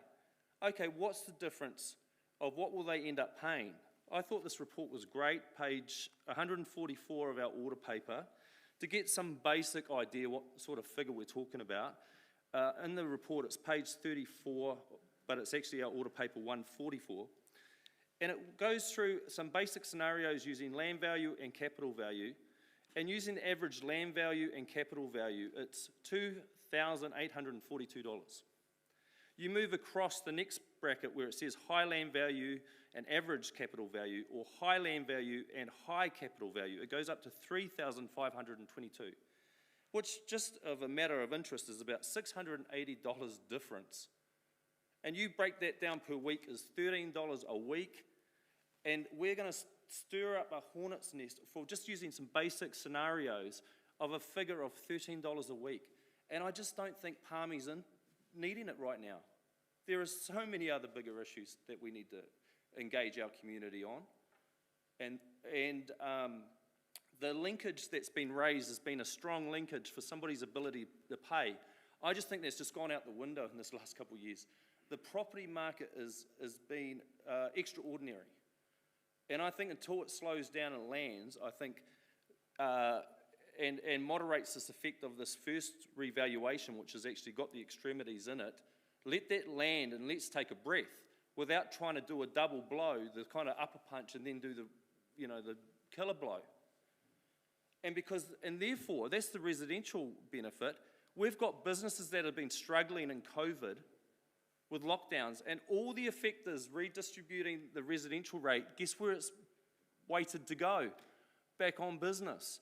And the officer mentioned that currently it's at 135%, moving to 180%, if I understood that right, transferring the percentage onto business. So unless you want to do, you get the residential, give them the second blow, I'll tell you now it's a clear signal to business that you're in for a double banger. Not only do you get the revaluation, you're going to get it offloaded back onto your capital. And I don't think that's a signal we want to send either. So for those simple reasons, I'm quite clear on it. And I've called for a seconder, and I think Councillor Harper is going to second moving A, which is to confirm the use of land values as a base for the general rate has been appropriate. Thank you, Madam Chair. Councillor Barrett. Thank you, Madam Chair, and just speaking to the substantive here, but indicating there were a couple adjustments I wanted to test as well, rather more minor than the one that was just indicated. So when I look at the report that has finally come to us, and it is good to see it here on the papers before us, and the information there in page 106 comparing the strengths and the weaknesses across the two systems. When I look at that, I do see a number of points that do make the case for change, and I would say it's no wonder that most communities, and especially most larger communities, have already moved in that direction in New Zealand. But I think for me, the main thing that taking a capital value approach does is it really helps resolve the big tension that we quite often face around this table and in the community around how we actually go about delivering an ambitious agenda for the future of the city. Because we have residents with clearly plenty of ambition and ability to pay. We also have residents that have almost no ability to pay. And if we can get, as Councillor Johnson has outlined, a better alignment with that ability to pay, we will end up with a better trajectory for the future of the city, allowing those with greater means to make a greater contribution to a great future for Palmerston North. So I'd urge you to support the recommendation as moved by Councillor Johnson. I think there's only beyond that,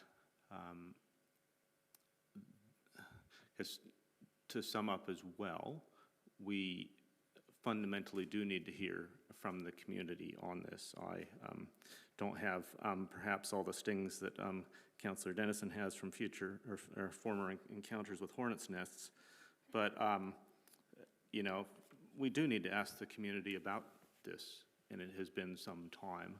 I would urge people to, if for no other reason, support on the basis that we need community input on an important question. And as I said, I think there's also a clear rational basis for taking a capital value approach into the future that takes our community further. Madam Chair. Deputy Mayor. Thank you, Madam Chair. I am supporting the recommendations in front of us that have been moved fundamentally because moving to a capital value system for rating is a fairer system. I think, you know, we've made decisions in lots of areas of council that taking a bigger picture approach are for the good of a fairer process. And I can think of things like deciding to go with STV rather than FPP for engaging in the voting process as an example. In terms of whether or not this has been a hot issue, I don't really think that that needs to be considered when making a decision around how you're going to position your vote today, largely because this is the third rates paper that's come to us today, and throughout those we've heard from both the officer and elected members around the effects of our rating system, particularly on some of our marginalised communities who are often disproportionately affected by rates, particularly with our current system. Considering how we have seen engagement track over the years, particularly when it comes to marginalised communities, those are often the voices that we hear the least of. So it doesn't surprise me that a decision which would benefit some of these marginalised communities hasn't roused up a voice from them to date. And I guess it also doesn't surprise me that this might not be a hot issue for many, because we made this decision, I think, 4 or 5 years ago now to start this review. And so it's not exactly been front of mind for many people in the current environment.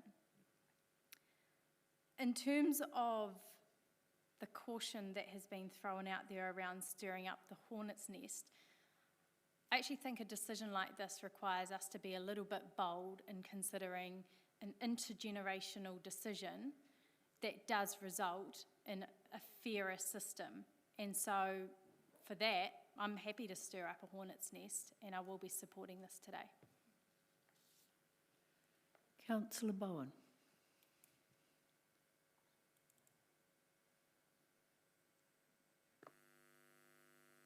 Thank you, Madam Chair. Am I there? Yes, I am. Lovely. Thank you. I am speaking in support of the recommendations as moved, noting that Councillor Johnson thinks this is a good thing like cheese. I hadn't really thought of rates in the same way as cheese before, but there's another cheese quote that comes to mind which says, "You can't make everybody happy, you're not cheese." And this won't make everybody happy, that's for sure, but I absolutely support the basis of this discussion going forward, and I'm not going to repeat all the very good points Councillor Johnson made, although I will draw particular attention to that korero about the impact of utilities being brought within the capital valuation. I do want to actually comment on Councillor Johnson's work in this space. She's been a staunch advocate for this work going forward. I think the Deputy Mayor just said it was 4 or 5 years ago that this came up. So I know this conversation has been going on for at least that long, and I will hesitate to say probably about 6 years since we first started talking about it. It might not be a hot topic, but it's one that's been bubbling away under the surface.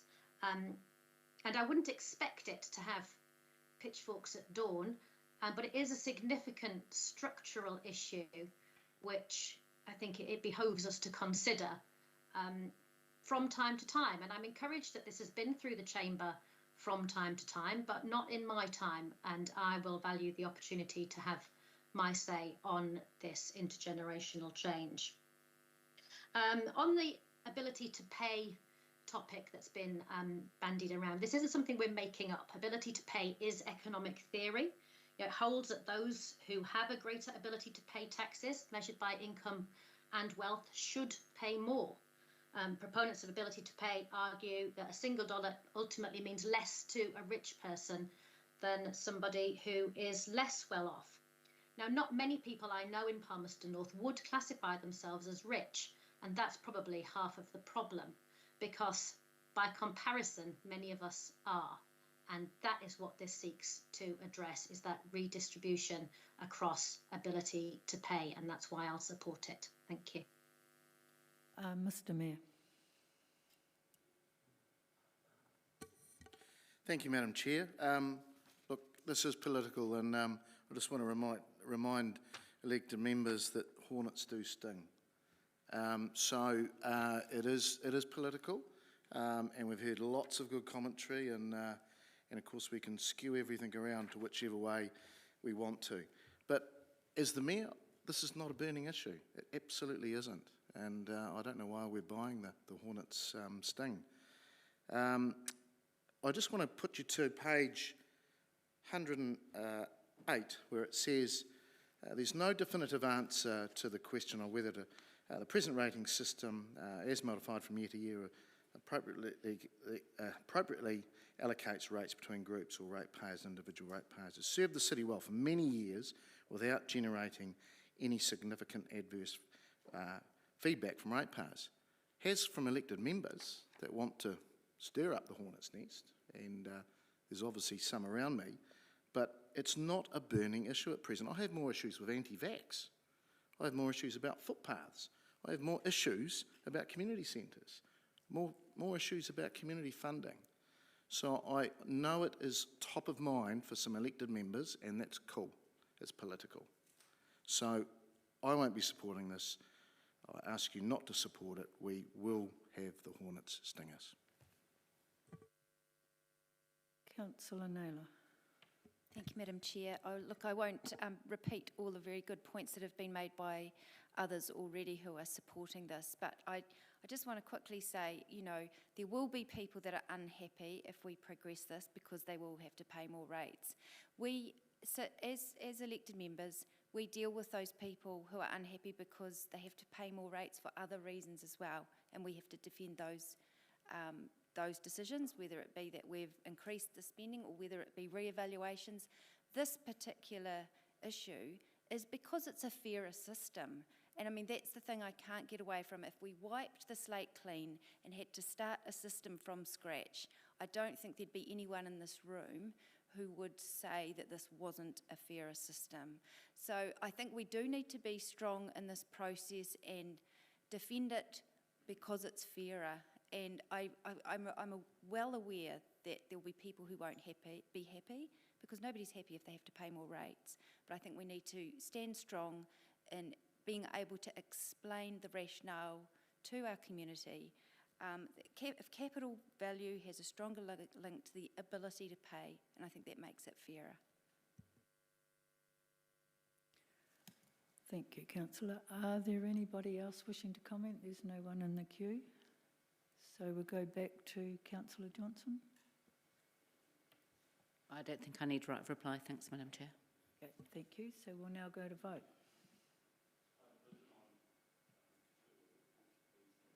Oh, sorry, I'll read them out so that we're quite clear.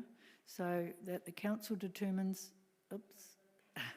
that in principle it believes a rating system with a general rate based on the capital value is more appropriate, and the Chief executive be instructed to develop options incorporating a capital value-based rate, and in reporting back, 1, demonstrate how implementation might be transitioned over a period of up to 3 years beginning in 23-24, and 2, outline a proposed public engagement process.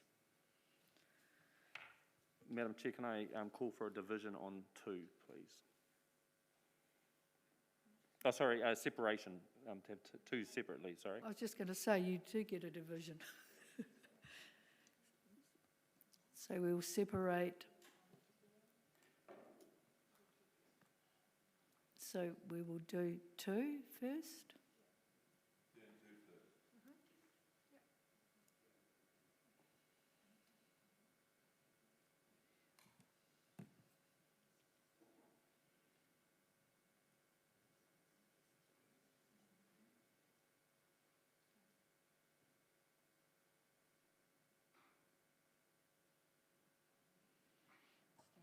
Sorry, Madam Chair, we're just voting on 2 now, aren't we? Yes, we're just voting on 2. So can we just please have what we're up there, I think?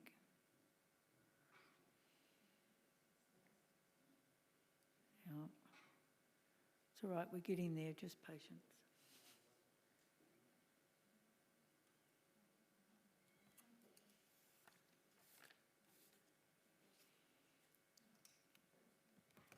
Okay, so when you're ready, we'll...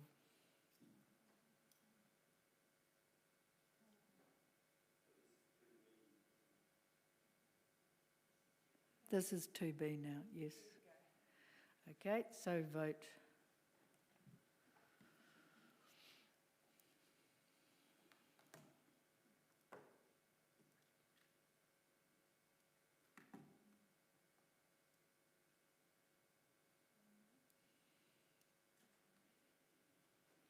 And that is carried 11 votes for and 5 against and 1 abstention. Right, we now...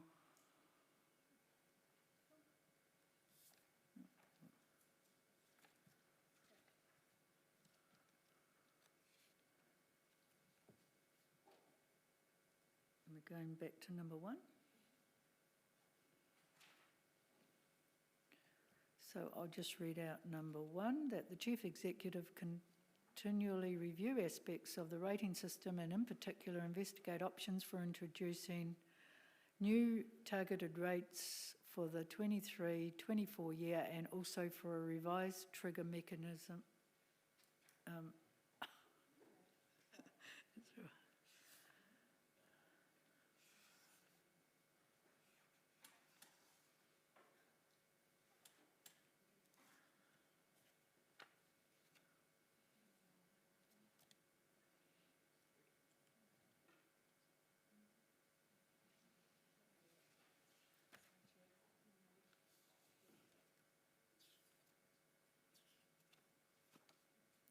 And for a revised trigger mechanism for determining the interface between rural and urban rating.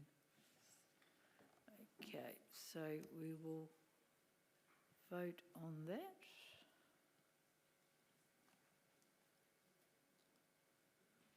Sorry, point of order, Madam Chair. I did have an amendment indicated prior to the meeting for recommendation 1, which I would have thought would have come in sequence now. That's what I read out was the amendment. Oh, sorry, that was the amendment I had read out previously. That's not the amendment, but we'd come back and I'd finished it off. Okay.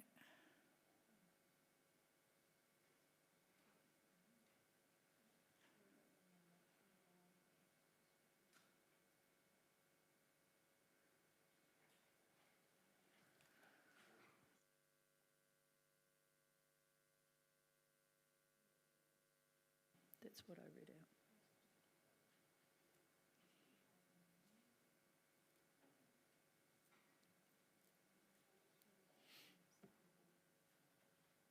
Yeah, that was what I read out before.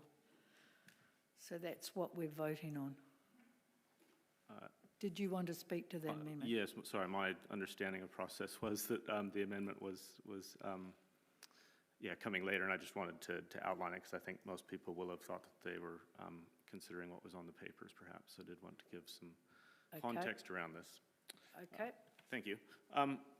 So I saw the papers and read and thought it was interesting to see the case being put around targeted rates, specifically from a stormwater perspective, and I thought, okay, that's something that we should consider, but certainly in my time at council, I've wondered what possibly a broader strategic lens around targeted rates might look like. I think this would give us an opportunity to get some information coming back to us around not only the stormwater scenario that's been outlined in the paper, but possibly others as well. Again, it may be that officers come back with no indications beyond stormwater, and that would be just fine, but this opens the door to the possibility of considering other examples where we might want to start a conversation around targeted rates.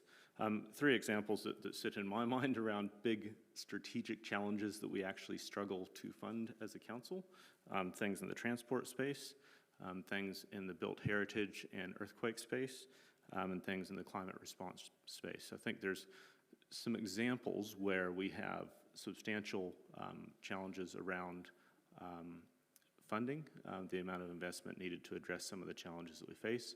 And so again, the intent of this amendment is simply to open up a slightly broader lens at the beginning of this investigation of targeted rates to ask not only for stormwater, but are there other cases where there may be value in looking at targeted rates as well. So on that basis, I'd ask you to support it so that we can see a full set of options as we move forward. Thank you, Councillor. I have no one else in the queue, so, okay, well, could you please press it, because no, it's come up now, so just making sure it's working, Councillor. You may speak. Councillor Harpeter. Thank you, Madam Chair. We have got targeted rates with the bid, Councillor Barrett, so we have got targeted rates already.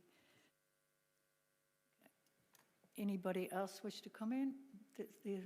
Okay, so there's no one else in the queue, so we will now go to vote.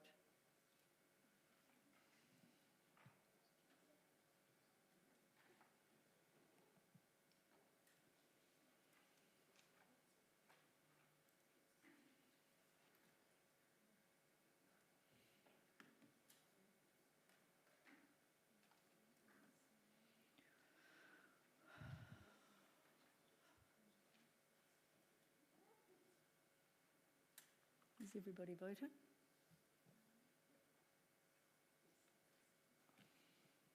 And that is carried unanimously. Right, it's nearly 3 o'clock, councillors. I need a cup of tea, so we will... Excuse me, Madam Chair, break. were we just voting on the amendment? Do we need to still vote on the substantive? Oh, sorry, yes, sorry. And as a point of order, there is a further recommendation as well, which I'm happy to take later, but just so it doesn't get forgotten. Okay, we'll take it later. Thanks.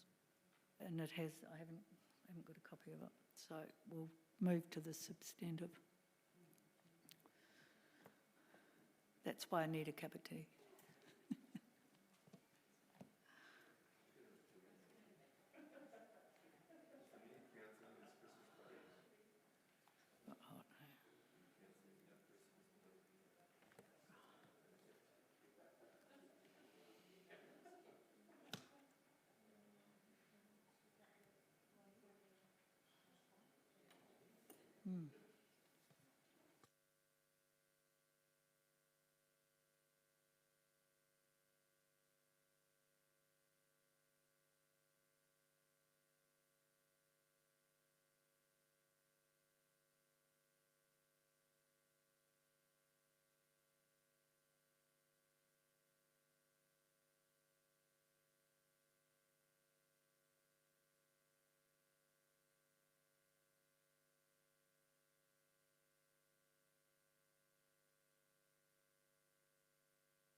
We're now ready to vote.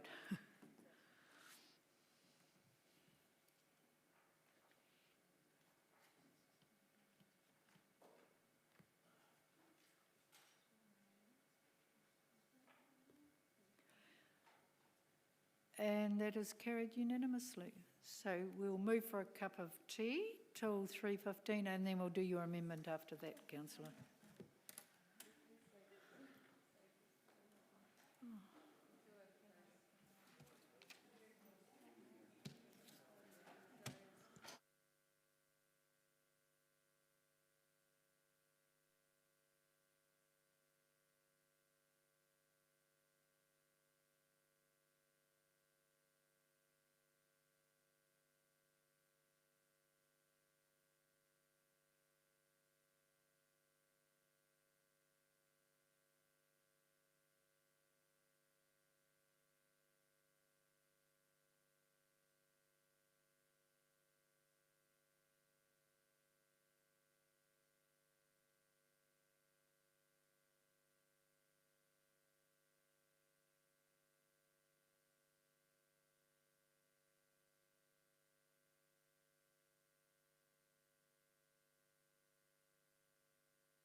It's 3:15, so we're starting again. Now, councillors, we've still got a few items on the agenda, so please just think about before you speak. We have got through quite a bit of work this morning, up to now, so my aim is to finish all the items. I do not want to be deferring these to the council meeting next week because that's got a huge agenda. So I'm heading to do them all. Now, your amendment, Councillor Barrett, I've decided to make it a last item. I'm going to move on. I have that prerogative as the chair, so I'm moving your amendment till after we've also got the audit person here, and I don't want to hold them up anymore. So I am now moving to item number 12. And bearing in mind we've still got an amendment from 11 that will be referred at the last item. So I'm moving to item number 12, which will be presented by Cameron Mackay, who's the finance manager, and we have Debbie Pereira, who's the audit director from Audit New Zealand. So welcome, Debbie, nice to see you again. I will leave it in your hands, Cameron, and over to you. And that is on page 177. Thanks, Madam Chair. 173, sorry. Basically, I've just got a couple of words to make, but I've got Debbie Pereira here, Audit Director from Audit New Zealand, who will give you an update on the audit progress. So at this stage, the results basically, as in the draft annual report, aren't really that different to what was presented in the fourth quarter, so no material differences. In terms of the published document, there have been some minor corrections identified which have been tabled as part of the minutes, as part of the audit final reviews that they're undertaking, which we would normally have expected. Nothing of those is of any particular materiality. Just want to acknowledge the collective efforts that have gone into pulling this task together. I realise that we are now in December, and we had hoped to have had this through earlier, but there is a lot of collective efforts going into pulling this together, and we do appreciate that Audit New Zealand are working as hard as they can for us, given their own resourcing challenges that they have. So I have Debbie to my right, and she will be able to give you an update where they are and findings of the audit. Okay, thank you, Debbie. Thank you. So we are now in the process of completing the audit of the annual report that you have in front of you today. So there have been some significant delays to the audit, and this is not caused at all by council. This is purely as a result of some significant auditor shortages across the country, which has really been an impact of COVID-19. So last year we were impacted, but this year we're really seeing the impact. And as a result, there have been probably over 100 audits that have had to get deferred to next financial year. We're not quite yet 100% complete with this audit. We are in the final stages, so we are just working through with a view to be completed by Monday. But there is just a little bit of work that we still have to work through. And I do just want to acknowledge the assistance from the staff here at Patterson City Council. As Cameron said, it has been a collective effort, and the response that we do get from staff is immediate, and we can resolve the issues quickly. So the annual report that you have in front of you today is the final report against the 2018 to 28 long-term plan. So it's the final leg of the accountability, final accountability document of that, of your plan, of your previous plan. It is made up of two parts. There's a significant amount of financial statements within here, so there's about 100 pages of finances. But the rest of the report is around the non-financial service performance or the activities that council provides to the community and your response to those. So we anticipate that we'll be able to issue an unmodified audit opinion over the financial statements, but a qualified opinion over the non-financial portion over certain SSPs. So what does this mean? So the unmodified opinion over the financial statements means that we're satisfied that the financial statements present fairly in all material aspects the group's financial position is at 30 June 2021 and the operations and cash flows for the year ended that same date.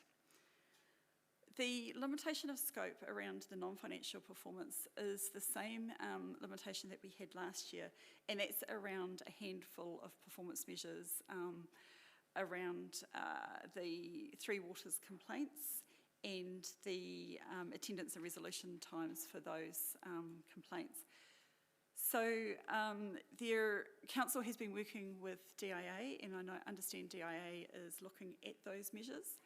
And so systems changes will be undertaken, I understand, once there's clarification with DIA around any future changes.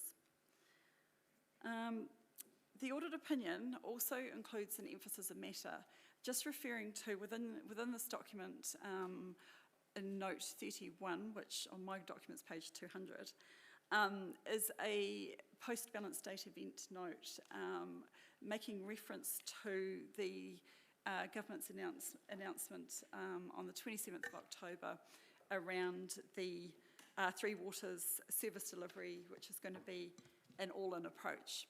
So we just make mention of that in our opinion because down the track it will have a significant impact on the assets that will come out of your balance sheet. But at this stage, there's still a lot of work to do around that, and there's been no adjustments made for that. So we just make reference to the reference that council has on that. So I'm happy to take any questions that you may have around the audit process or. Thank you, Debbie. So councillors' questions. First up is Councillor Johnson. I do have a question, Madam Chair, but it's not so much around the audit process, it's around a content in the annual report. Is that still appropriate to us? That's fine, yes. Yeah. So on page 87 of the annual report, so I'm not sure who I'm addressing this to, but maybe Cameron, it lists the community support and sort of talks about the kind of narrative measures of community support. And when it talks about council supports and funds community groups, it talks about planning for strategic priority grants in the next 3-year period, but it doesn't report on the money that was paid last year under the strategic priority grants. And I wondered why that was. If it's a retrospective report on performance, why that money isn't reported at that point? Excuse me, Councillor, what page did you say that was on? So it's on page 87 of the full annual report itself, which is a separate attachment. It's under connected and safe community, what we do, how we show we're doing a good job, result, and then comment. So under what we do, number 14, is council supports and funds community groups. And so it talks about celebrating communities funding, and then it says planning has commenced for strategic priority grants 22 to 25. It's page 85 of the report. Page 85, sorry. Okay, well it's 87 on my electronic copy. I haven't got a paper copy in front of me. Thank you, Councillor. We're trying to, So Yeah. page 85 might be helpful. Yep, so that, are you clear what I'm asking, Cameron? Might have to defer that one to somebody, because I wasn't here at the making of these comments, so.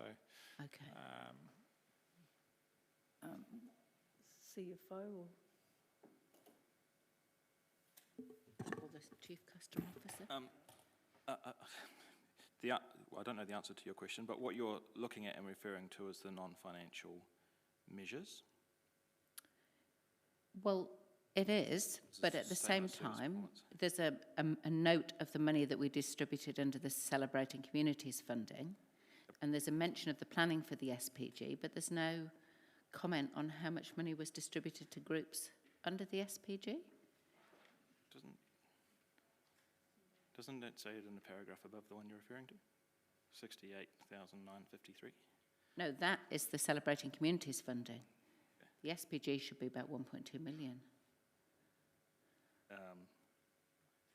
Yeah, we may have to come back to you on that. I don't have a Okay, clear answer. well, I'm happy to follow it up later. We'll take it as a, and we can put that in as a minor edit because it's, yeah. Okay, yeah. thank you. So if you just email that through and so that we capture it.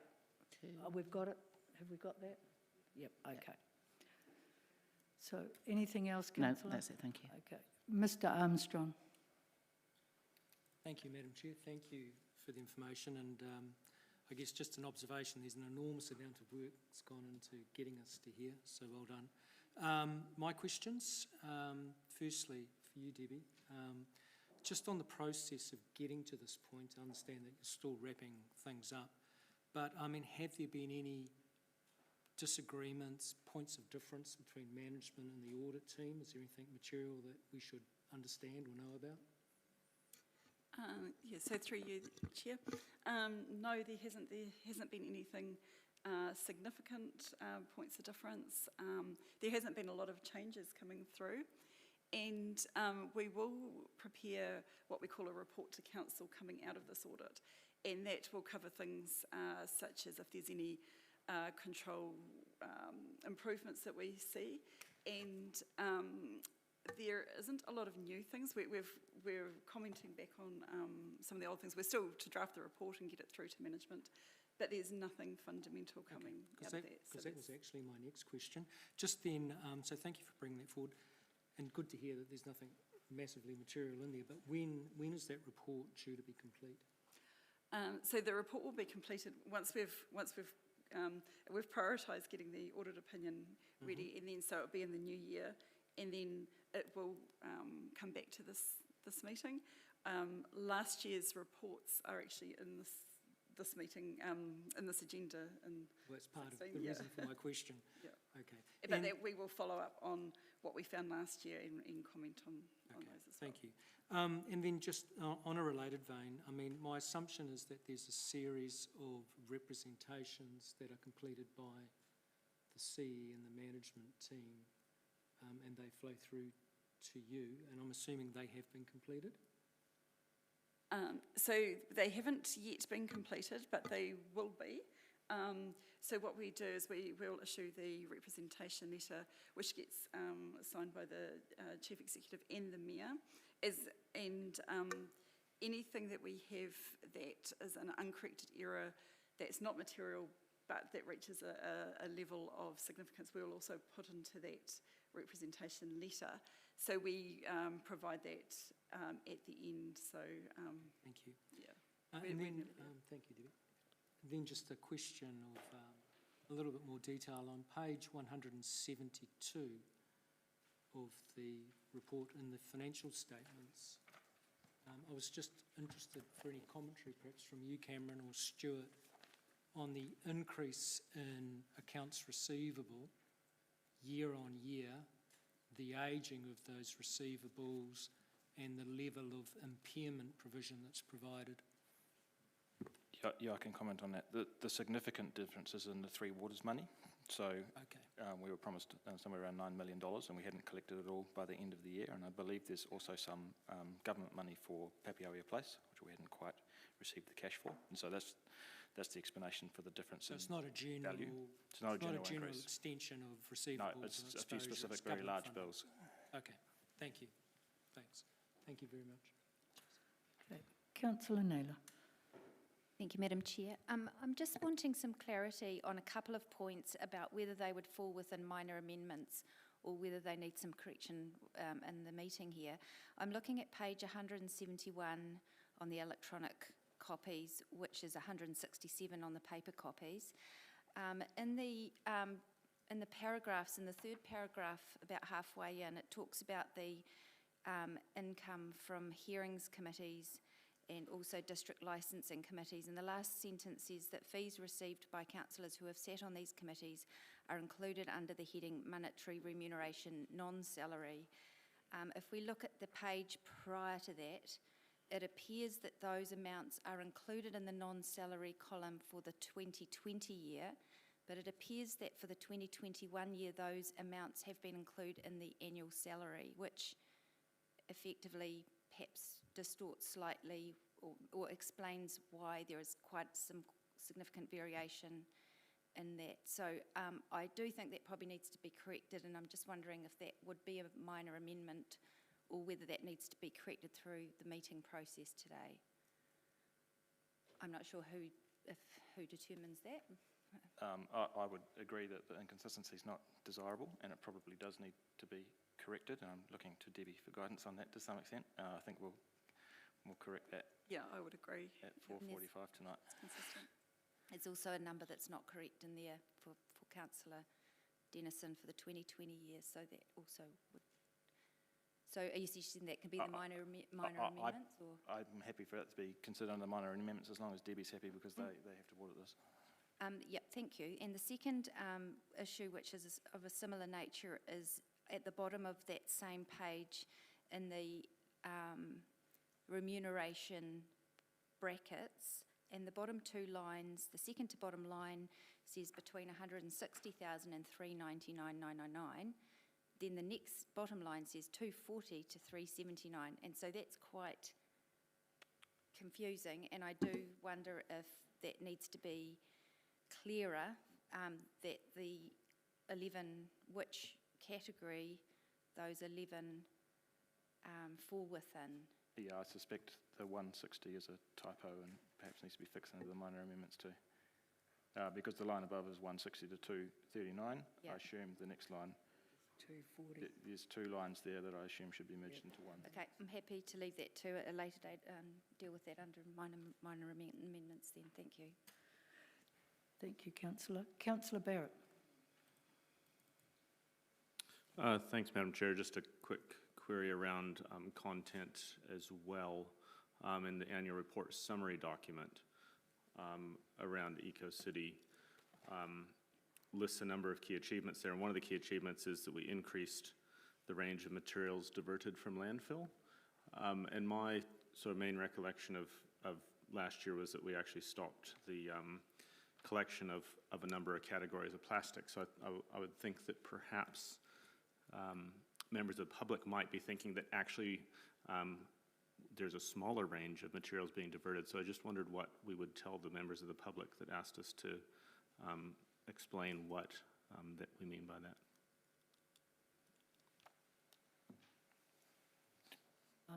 Anybody got an answer? No. We have to take it offline. There's not an answer for that one, Councillor. Oh, you have?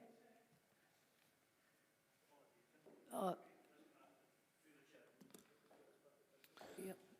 Yeah, so page 20 of the summary of the annual report has a number of key achievements in the EcoCity space, and one of those says that we increased the range of materials diverted from landfill, but the main recollection I have of last year is we actually stopped the plastic, and so just what do we tell the public we did to increase the range?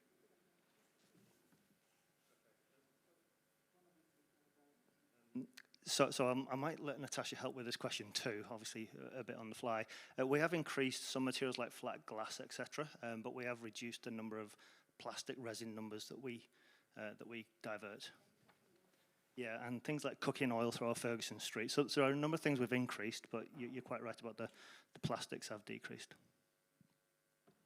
Okay. Thank you. Madam Chair.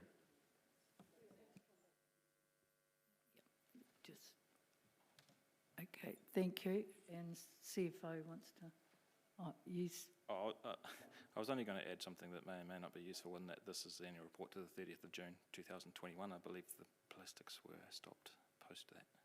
I could be wrong. May, so very close.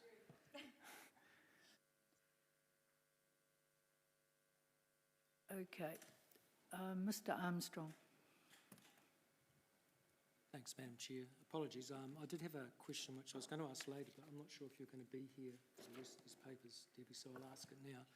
And that is just to ask you to comment on, and I appreciate that it's been a difficult and challenging and resource-constrained process this year, but looking at last year's detailed report to Council from the Auditor and reflecting on the timing this year, what would you say about the process? Would you recommend, what improvements would you suspect are available for both your team and the Council's team to take to improve this process, reduce stress, reduce cost?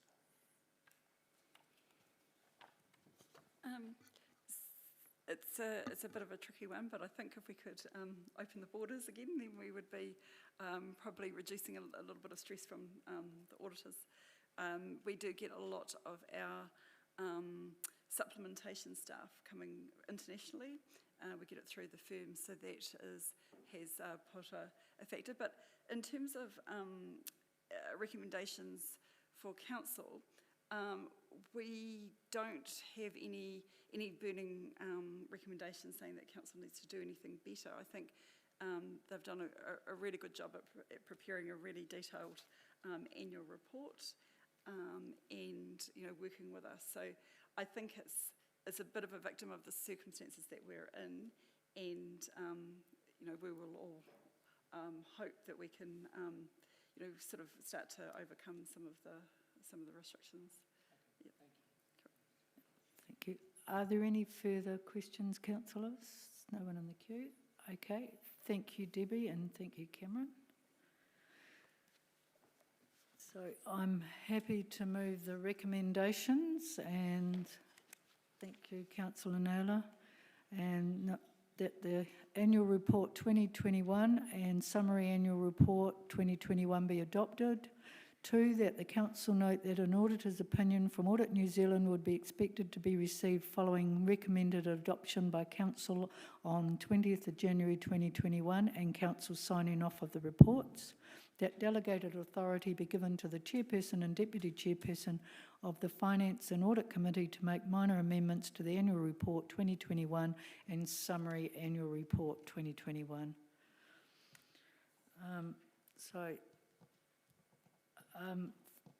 I'd just like to comment, and it's good that the Audit Office has noted that the Council has done a good job, so thank you for those comments.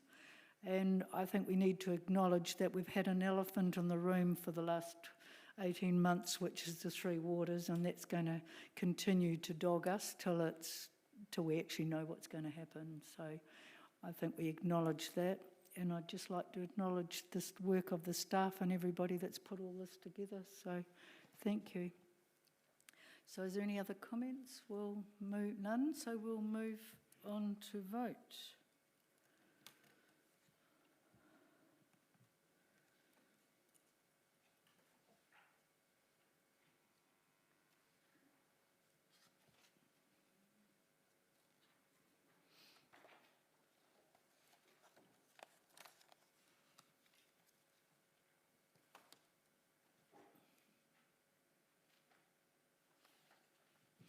And that is carried unanimously. We now move on to item number 13, which is elected members' expenditure, and that is presented by Cameron Mackay, Finance Manager. So you're on again, Cameron.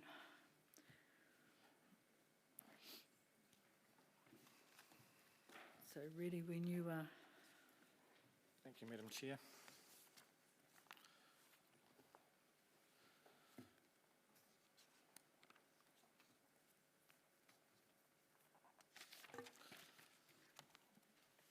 Thank you. I'll take the report largely as read, but I just have a few comments that I'd like to make overall. So this report is an information report per a prior resolution of committee. And I guess I just want to acknowledge that we have had some discussion on where some spending belongs, but basically what we've done to try and the thunder comes.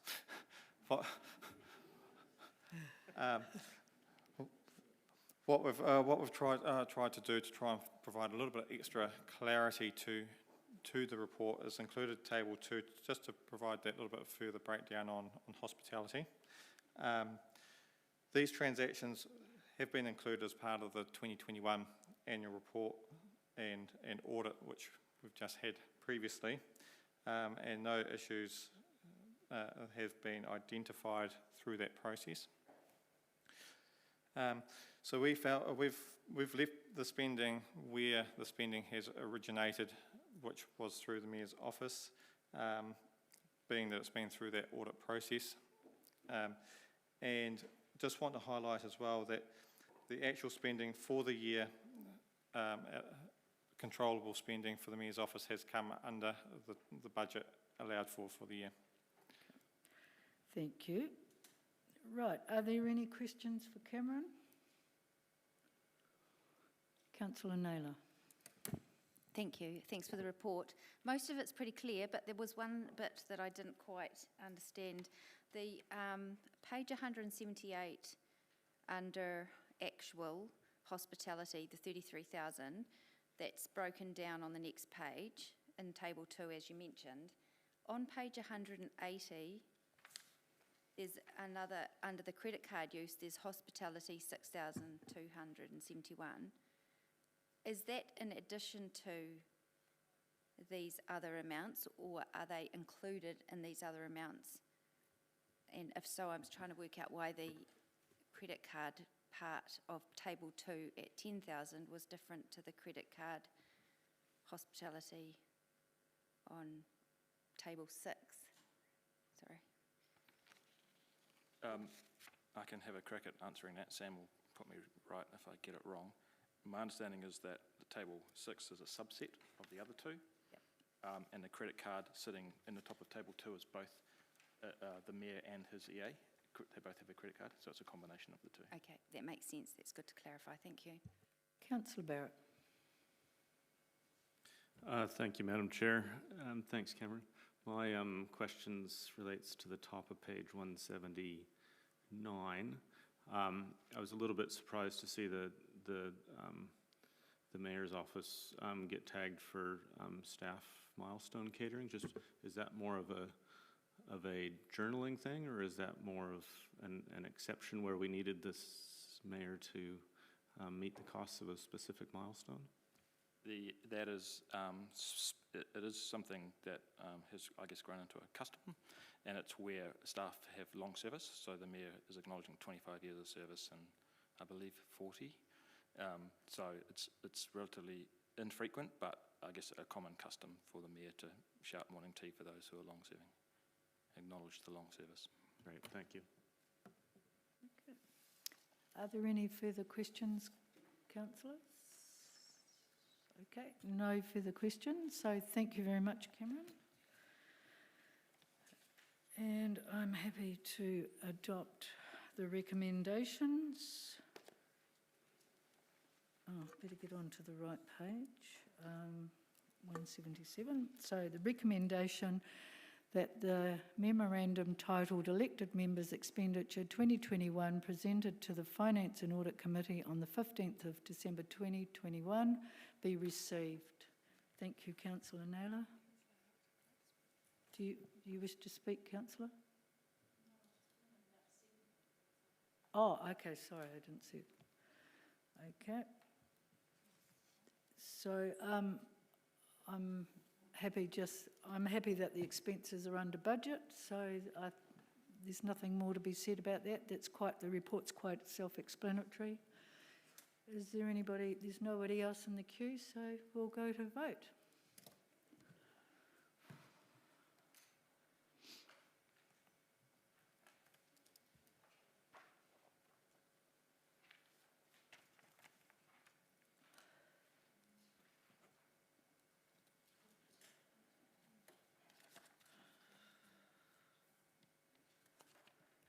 And that is carried unanimously.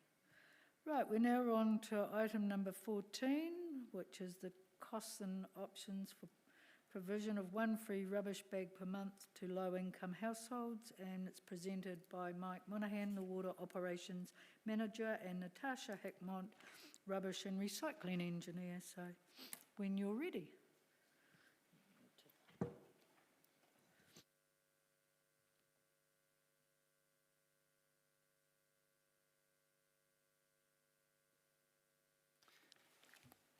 Tēnā koutou katoa. Good afternoon, Madam Chair and councillors.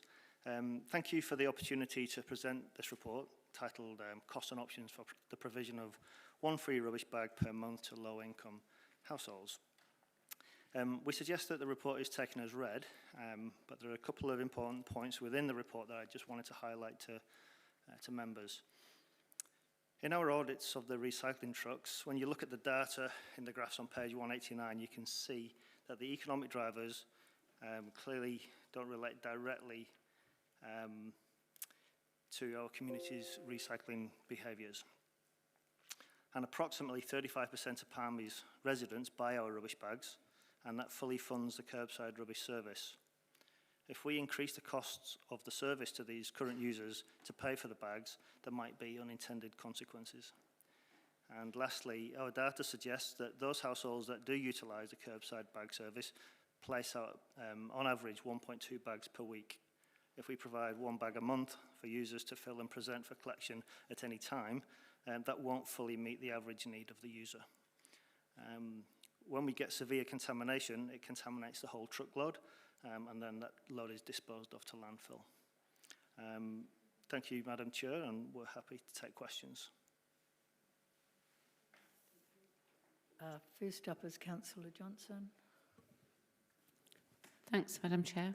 Thanks, Mike and Natasha. I wondered if there was, or what you thought of the suggestion of trialling a free rubbish bag in perhaps 1 or 2 suburbs to see if it made any difference to the recycling contamination, rather than going straight to either saying we won't provide a bag or we will provide a bag, if you see what I mean. Yeah, we haven't considered that in this report, clearly, but it's, you know, it's a suggestion that we could take on board. We could go and do some work around that. Okay, thank you.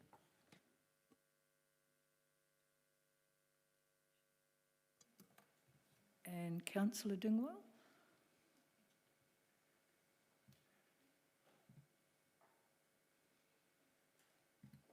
Thank you, Madam Chair, and thank you for this report. I was just wondering, when we're looking at contamination and trying to find ways to, I guess, reduce contamination, particularly for lower income households, have we looked at doing something like giving free rubbish bags to, say, food banks rather than low income households? So rather than giving it to everybody on a community services card, giving it to those food banks who can give it out with their parcels when people are desperate for food, and you know, have we looked at that at all in any way? No, we haven't. And so I guess just to follow up on that, do you think, knowing that you haven't looked at it properly, but would that be a kind of option that might reduce contamination? I think the comment that I'll probably make on that is that we don't have enough evidence to suggest that socio-economic drivers are the only reason for contamination. I think it's a much bigger problem than just finance. You know, so we do have a strategy for addressing contamination through education, which is coming up in the new year. So to just target the socio-economic drivers, we haven't, we don't think we've got some outcomes for that. I guess just when I'm looking at, I think I saw a recommendation that was potentially going up there. But if I was to look at going ahead with this, would it be possible to also look at that as an option as well with the annual budget, or would that have to be another recommendation through this chamber? Is that something we could potentially look at, or is that muddying the waters? I can probably help with that. Whatever decision you make now will have budgetary implications and will feed through to the budget conversations in March. Right, okay. Yeah, I'll leave it there. Thank you. Councillor Barrett. Thank you, Madam Chair. Just a couple of questions. One's around section 8.4. Thanks, Mike. Thanks, Natasha. Page 189. And I guess you started to touch on it around education being a way forward. But it talks about there that discussions with other councils indicates that it requires a number of initiatives and incentives. So we've got the education space. What else is that set of initiatives and incentives that you think provides a full solution? I might ask Natasha to answer that because she's done a lot of work in that area. It would be fair to say that the discussion of contamination and recycling has been quite an intense one between all of the officers in New Zealand. We all have noticed after COVID that has increased and hasn't come back to the levels that we were experiencing prior to COVID. I think that the initiatives would include the education. They would also, some of the other councils are trying, I guess, the carrot and stick approach. That's probably my easiest way to describe it, and the quickest way, is that offering, vouchers for those that we inspect their bins that are, looking really good, and also reinforcing the strike process for those that aren't. I think that another barrier or another thing to consider is probably the English language barrier. As well, I think that there are multiple reasons why we're getting contamination and recycling, and I think we need to address all of them, or else one in isolation won't resolve the problem or won't resolve it materially. Does that answer? Great, thank you. And the second question kind of foreshadows my thinking, I suppose, a bit in terms of if this were to go to the annual budget process and if it were to be funded via that, like what would be an implementation time frame post-July? Would that be for the introduction of one free bag to the low-income households, as the report talks about? Or? Yes. Okay. So I have talked to front of house as an option for the deployment method, and we would be able to implement it in the next financial, so in the annual budget, but we would need funding to do it, as I have indicated. So that's like a 1 July, it could be turned on then potentially? Yes, and talking to front of house, and I need to remember the exact timeframes, but we talked about in the report that we would try to do it within existing levels of the staff within front of house and choose times at front of house when it was quieter. And in talking to the team leader at front of house, she suggested September, October for the first 6 bags, and then if we were to do 2 lots of 6 bags, and then in March, April with the quiet times at front of house. Right. Thank you, Madam Chair. Councillor Hancock. Thanks, Madam Chair. I just jumped in because of Councillor Barrett's question, I guess. Is your thinking that perhaps you'd actually get the people who are likely to be recipients to actually come into the City Council to uplift the bags? Is that your thinking, or deliver? No, they would come into front of house on a kind of a 2-tranche system. Twice a year we'd give out 6 bags.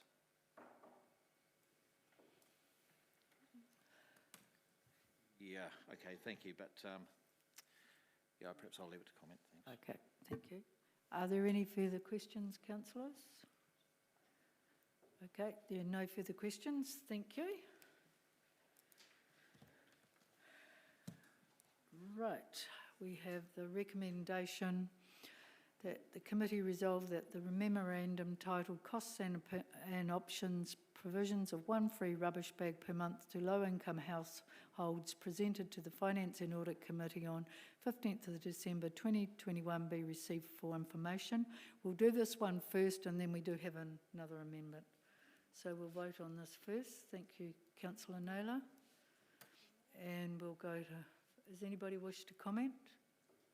No? Okay, we'll vote.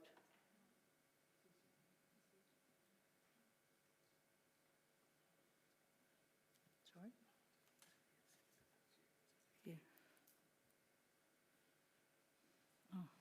I'm trying to vote with my mouse.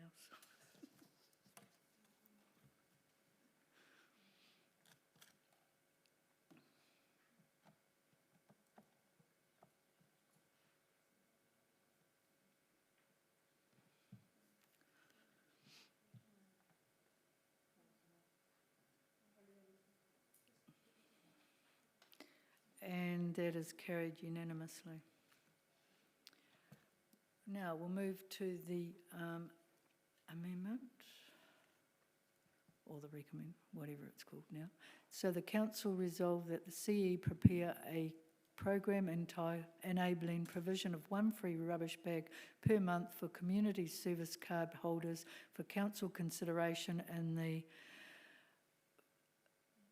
financial year, sorry, it's getting late, 23 annual budget process, and that's moved by Councillor Barrett and Councillor Bowen. So Councillor Barrett, you wish to speak? Yes, thanks, Madam Chair, and thanks to officers for the report and research done to get us to this stage.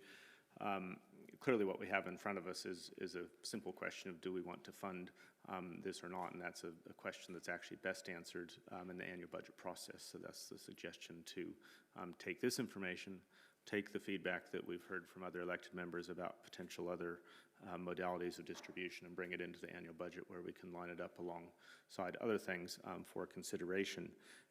In my view, there is a case for it around the potential improvements or contribution to a suite of initiatives to improve the contamination issue. But for me, it's also simply about actually looking after the people in the community that do have a bit of a struggle at times to afford the essentials of life. So if we can go some way to helping them as well, that's a win-win from my perspective.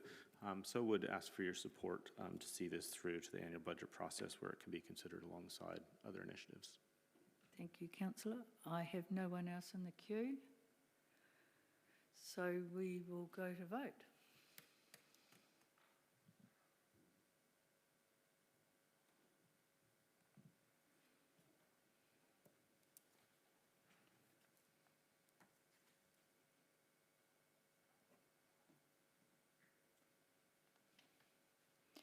And that's carried 12 votes for and 1 against.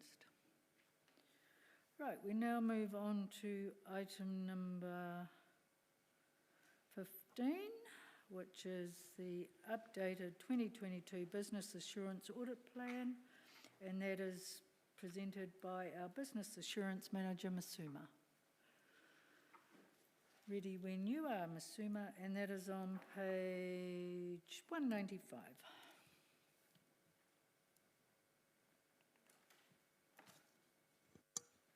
Afternoon, councillors. I'm just happy to take the report as read, if everyone else is, and take any questions through you, Madam Chair. Thank you. First up is Councillor Johnson. Thanks, Madam Chair. Thanks, Ms. Himmer.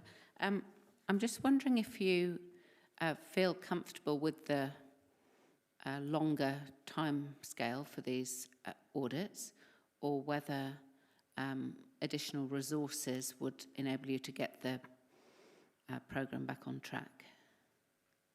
I'm fairly comfortable that the program that is in front of you should be achievable with the resources that we have and the budget that we also have for any external support that we require. Okay, thank you. Are there any further questions, councillors? There being none, thank you very much, Ms. Suma.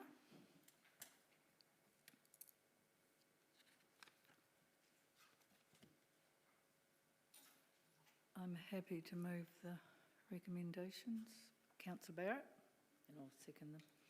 And committee recommends 1, that the council approve the updated business assurance audit plan for the 2022 calendar year, included as attachment 1 of the memorandum titled Updated 2022 Business Assurance Audit Plan, presented to the Finance and Audit Committee on the 15th of December 2021. And 2, that the work schedule for the Finance and Audit Committee be updated to reflect the updated 2022 Business Assurance Audit Plan. Councillor Barrett, do you wish to speak to that, or we'll take it as thank you. When time, we'll just move ahead and vote. Thank you, councillors.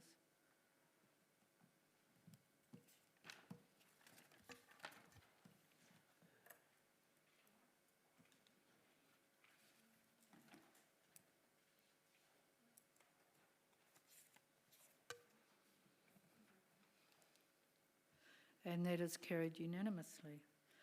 Right, we now move on to item number 16, which is the Audit New Zealand Management Action Plan, and back we have the Business Assurance Manager, Masuma. So back to you, Masuma. The only note that I would like to make around this is that this is the first time we have developed a formal action plan, and it has been presented here. So it is a first cut, but it also is for the year ending June 2020. So as you've already seen that the new audit has just gone through for the 2021 year, we haven't received the management letter yet. That will come in a month or two's time. Once we do have that, we will develop a new action plan that is a bit more up to date, and that will supersede what's in front of you. But for now, this is what I have. So happy to take any questions through you, Madam Chair. Thank you. Mr Armstrong. Thanks, Madam Chair. Thank you, Ms. Suma.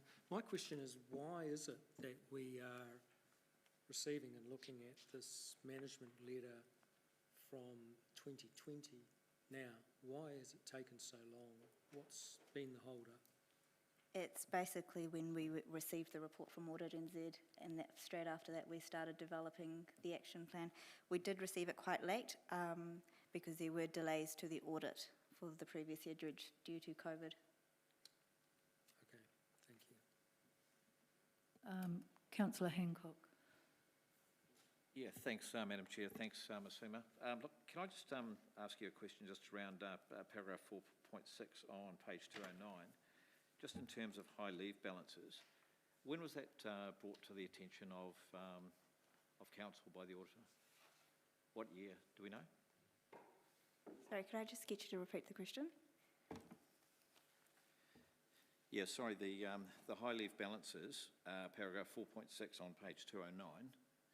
Can you just tell us when that was actually brought to the attention of council by the auditor? What year? So this is for the June 2020 year, and it would have been brought to our attention. So do you mean management's attention? Yes. Would have been just whenever the report was released, which I believe was in August this year. Okay. But I might ask Stuart to comment if I have the dates wrong, but it should. August or September, I don't know the exact date. Just whenever the report was released a few months ago. But it's this year, isn't it? This year, yes, absolutely. Yep. Okay, thank you. Councillor Johnson. Thanks, Madam Chair. Ms Emma, point 4.1.1a, which is around the recording of complaints in the system, and there's a note about, this is what's caused the qualification, and we're waiting for guidance before proceeding. Is this the same issue that the auditor mentioned again this year in her comments earlier about the recording of water services complaints? Yeah. It is one and the same, and yeah. Chris has been having some meetings with the DIA. I don't know if it's useful for him to make a comment on what that. Yeah, I just wondered what guidance we need to, overcome this. Chris, if you'd like to comment, please. Yeah, so from last year's audit report, and we had some issues, so we've been working with DIA and a number of other councils around the country just sort of to try and work out how we can provide, get better clarity over it, and it relates to the guidance that was developed about 9 years ago that drives this reporting requirements, and the reality is there's a lot of uncertainty about what they mean, and across the country there's a lot of different interpretations. So we undertook an exercise to provide a guidance note that could help councils get better clarity around it. There's been held up quite a bit over the last 6 months, but we've just been talking to DIA today, and they're doing some final discussions with Audit New Zealand on it, so that those new guidance notes can be issued to the industry, and hopefully it'll provide better clarity. The advantage that we have is that Peter Roberts and myself have been involved in that working party, so we've been developing those things. So hopefully we're in a better position, and it's the problem is that all of the guidance around it needs to be completely redone, and waiting for the new water regulator to actually do that. And in the meantime, they don't want to redo them because it would have to go through cabinet. So it's a bit of a quandary. Okay, I'm not sure if that helps or not, but thank you for the answer anyway. Okay, are there any further questions? There being none, thank you, Ms. Suma. Right, and who would like to move? The committee received that the memorandum titled Audit New Zealand 2020 Management Action Plan presented to the Finance and Audit Committee on the 15th of December 2021 be received for information. I'm happy to move it. Seconded, thank you, Councillor Naylor. And I'm actually very pleased that this is the first time we've had an action plan after the audit, so I'm very pleased that this is now in process. So thank you to the management for getting that done and seeing that as a priority. So it'll be good actually to see those actions completed. Any further comments? Mr. Armstrong. Thanks, Madam Chair. Look, I'd just like to say that it's great to receive the report. It's great to have a list of actions to rectify and move forward and improve. But it's a challenge that it's happening well after a year after the fact and after the audit. So I think it would be a significant improvement in the internal control framework to receive the management report with management's comments from the auditor for this year's audit in a far more timely fashion. That's my comment. Thank you. There are no further comments, so we'll go to vote.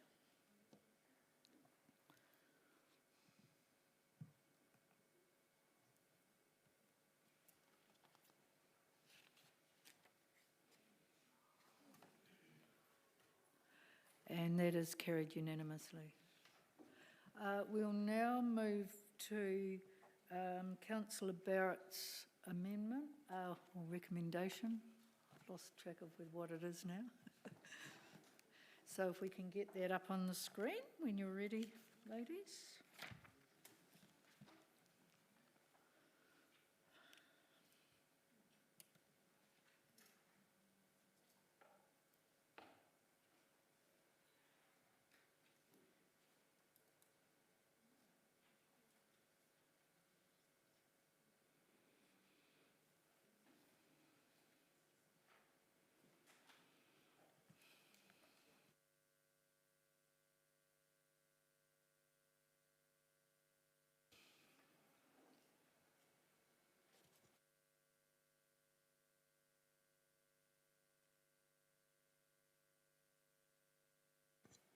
Okay, we have that up on the screen, and the committee recommends that the CE report to Council on options, including approaches to rating system implementation to encourage utilisation of vacant buildings and brownfield land within the city.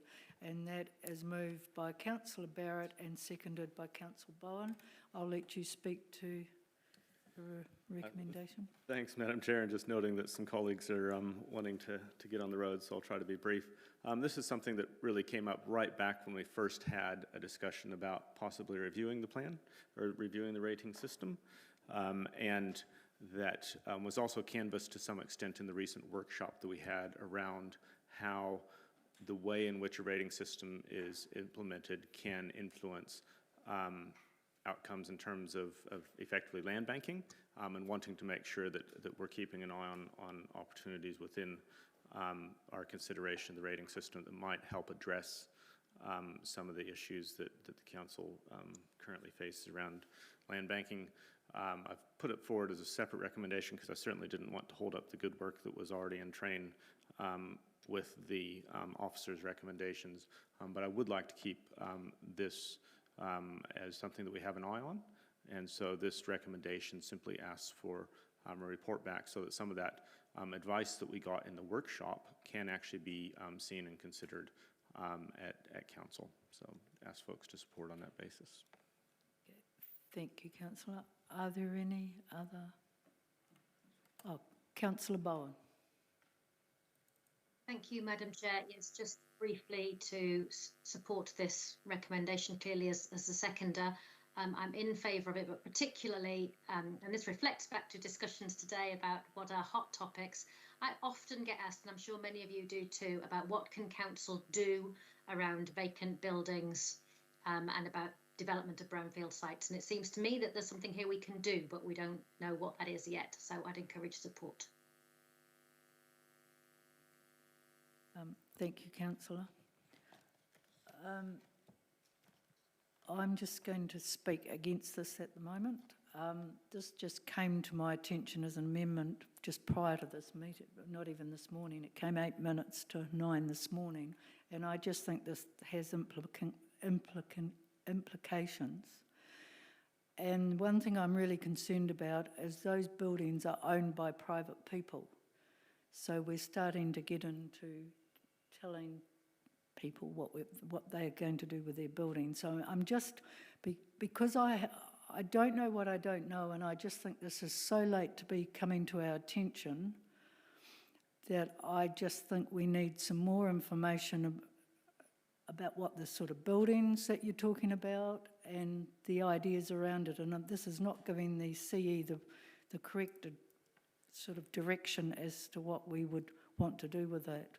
And I mean, if you're talking about a targeted rate, there's all sorts of complications about that. So just at this stage, I'm not prepared to vote for this. Councillor Johnson. Yeah, I mean, I do have some concerns about this, although I see the intention of it. And my concern is, I think, as the officer said to us earlier, that no matter what you really do with rating, it's not going to be so significant that it's going to influence someone's decision whether or not to build on a piece of land.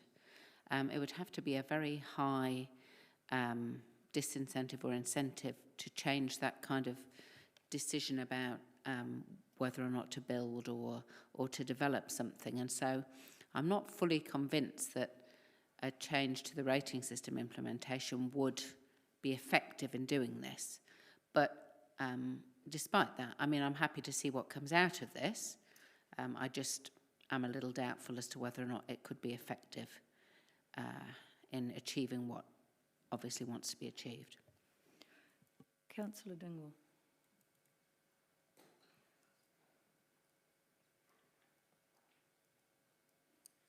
Thank you, Madam Chair. I am happy to support this because it is a report. I mean, we don't know what we don't know, and I'm happy for the CE to see what everyone else is doing, and if anybody else is doing anything in this space that may or may not work, then we can have a look at, you know, whether we want to go through with anything or not. But I'm happy to see a report that that actually looks at the options. Okay, your right of reply, Councillor? Happy for a vote. Thank you. Okay, we'll go to vote.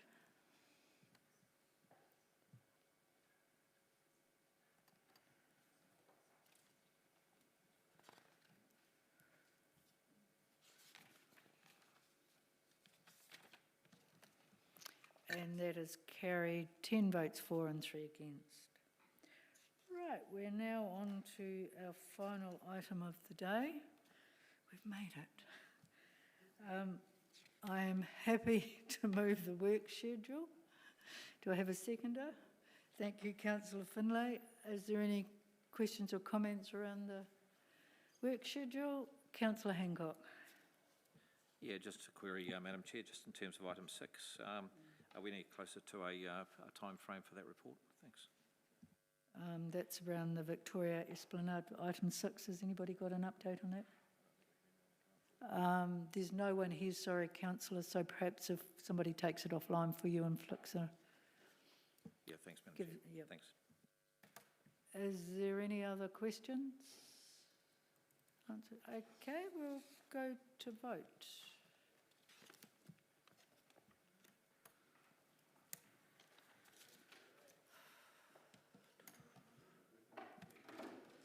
Oh.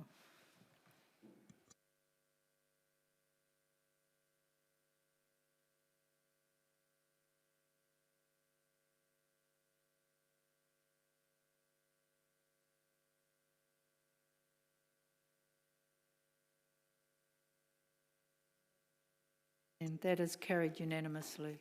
So thank you very much, councillors, and that's at the end. Meeting's closed at 4:15. We may.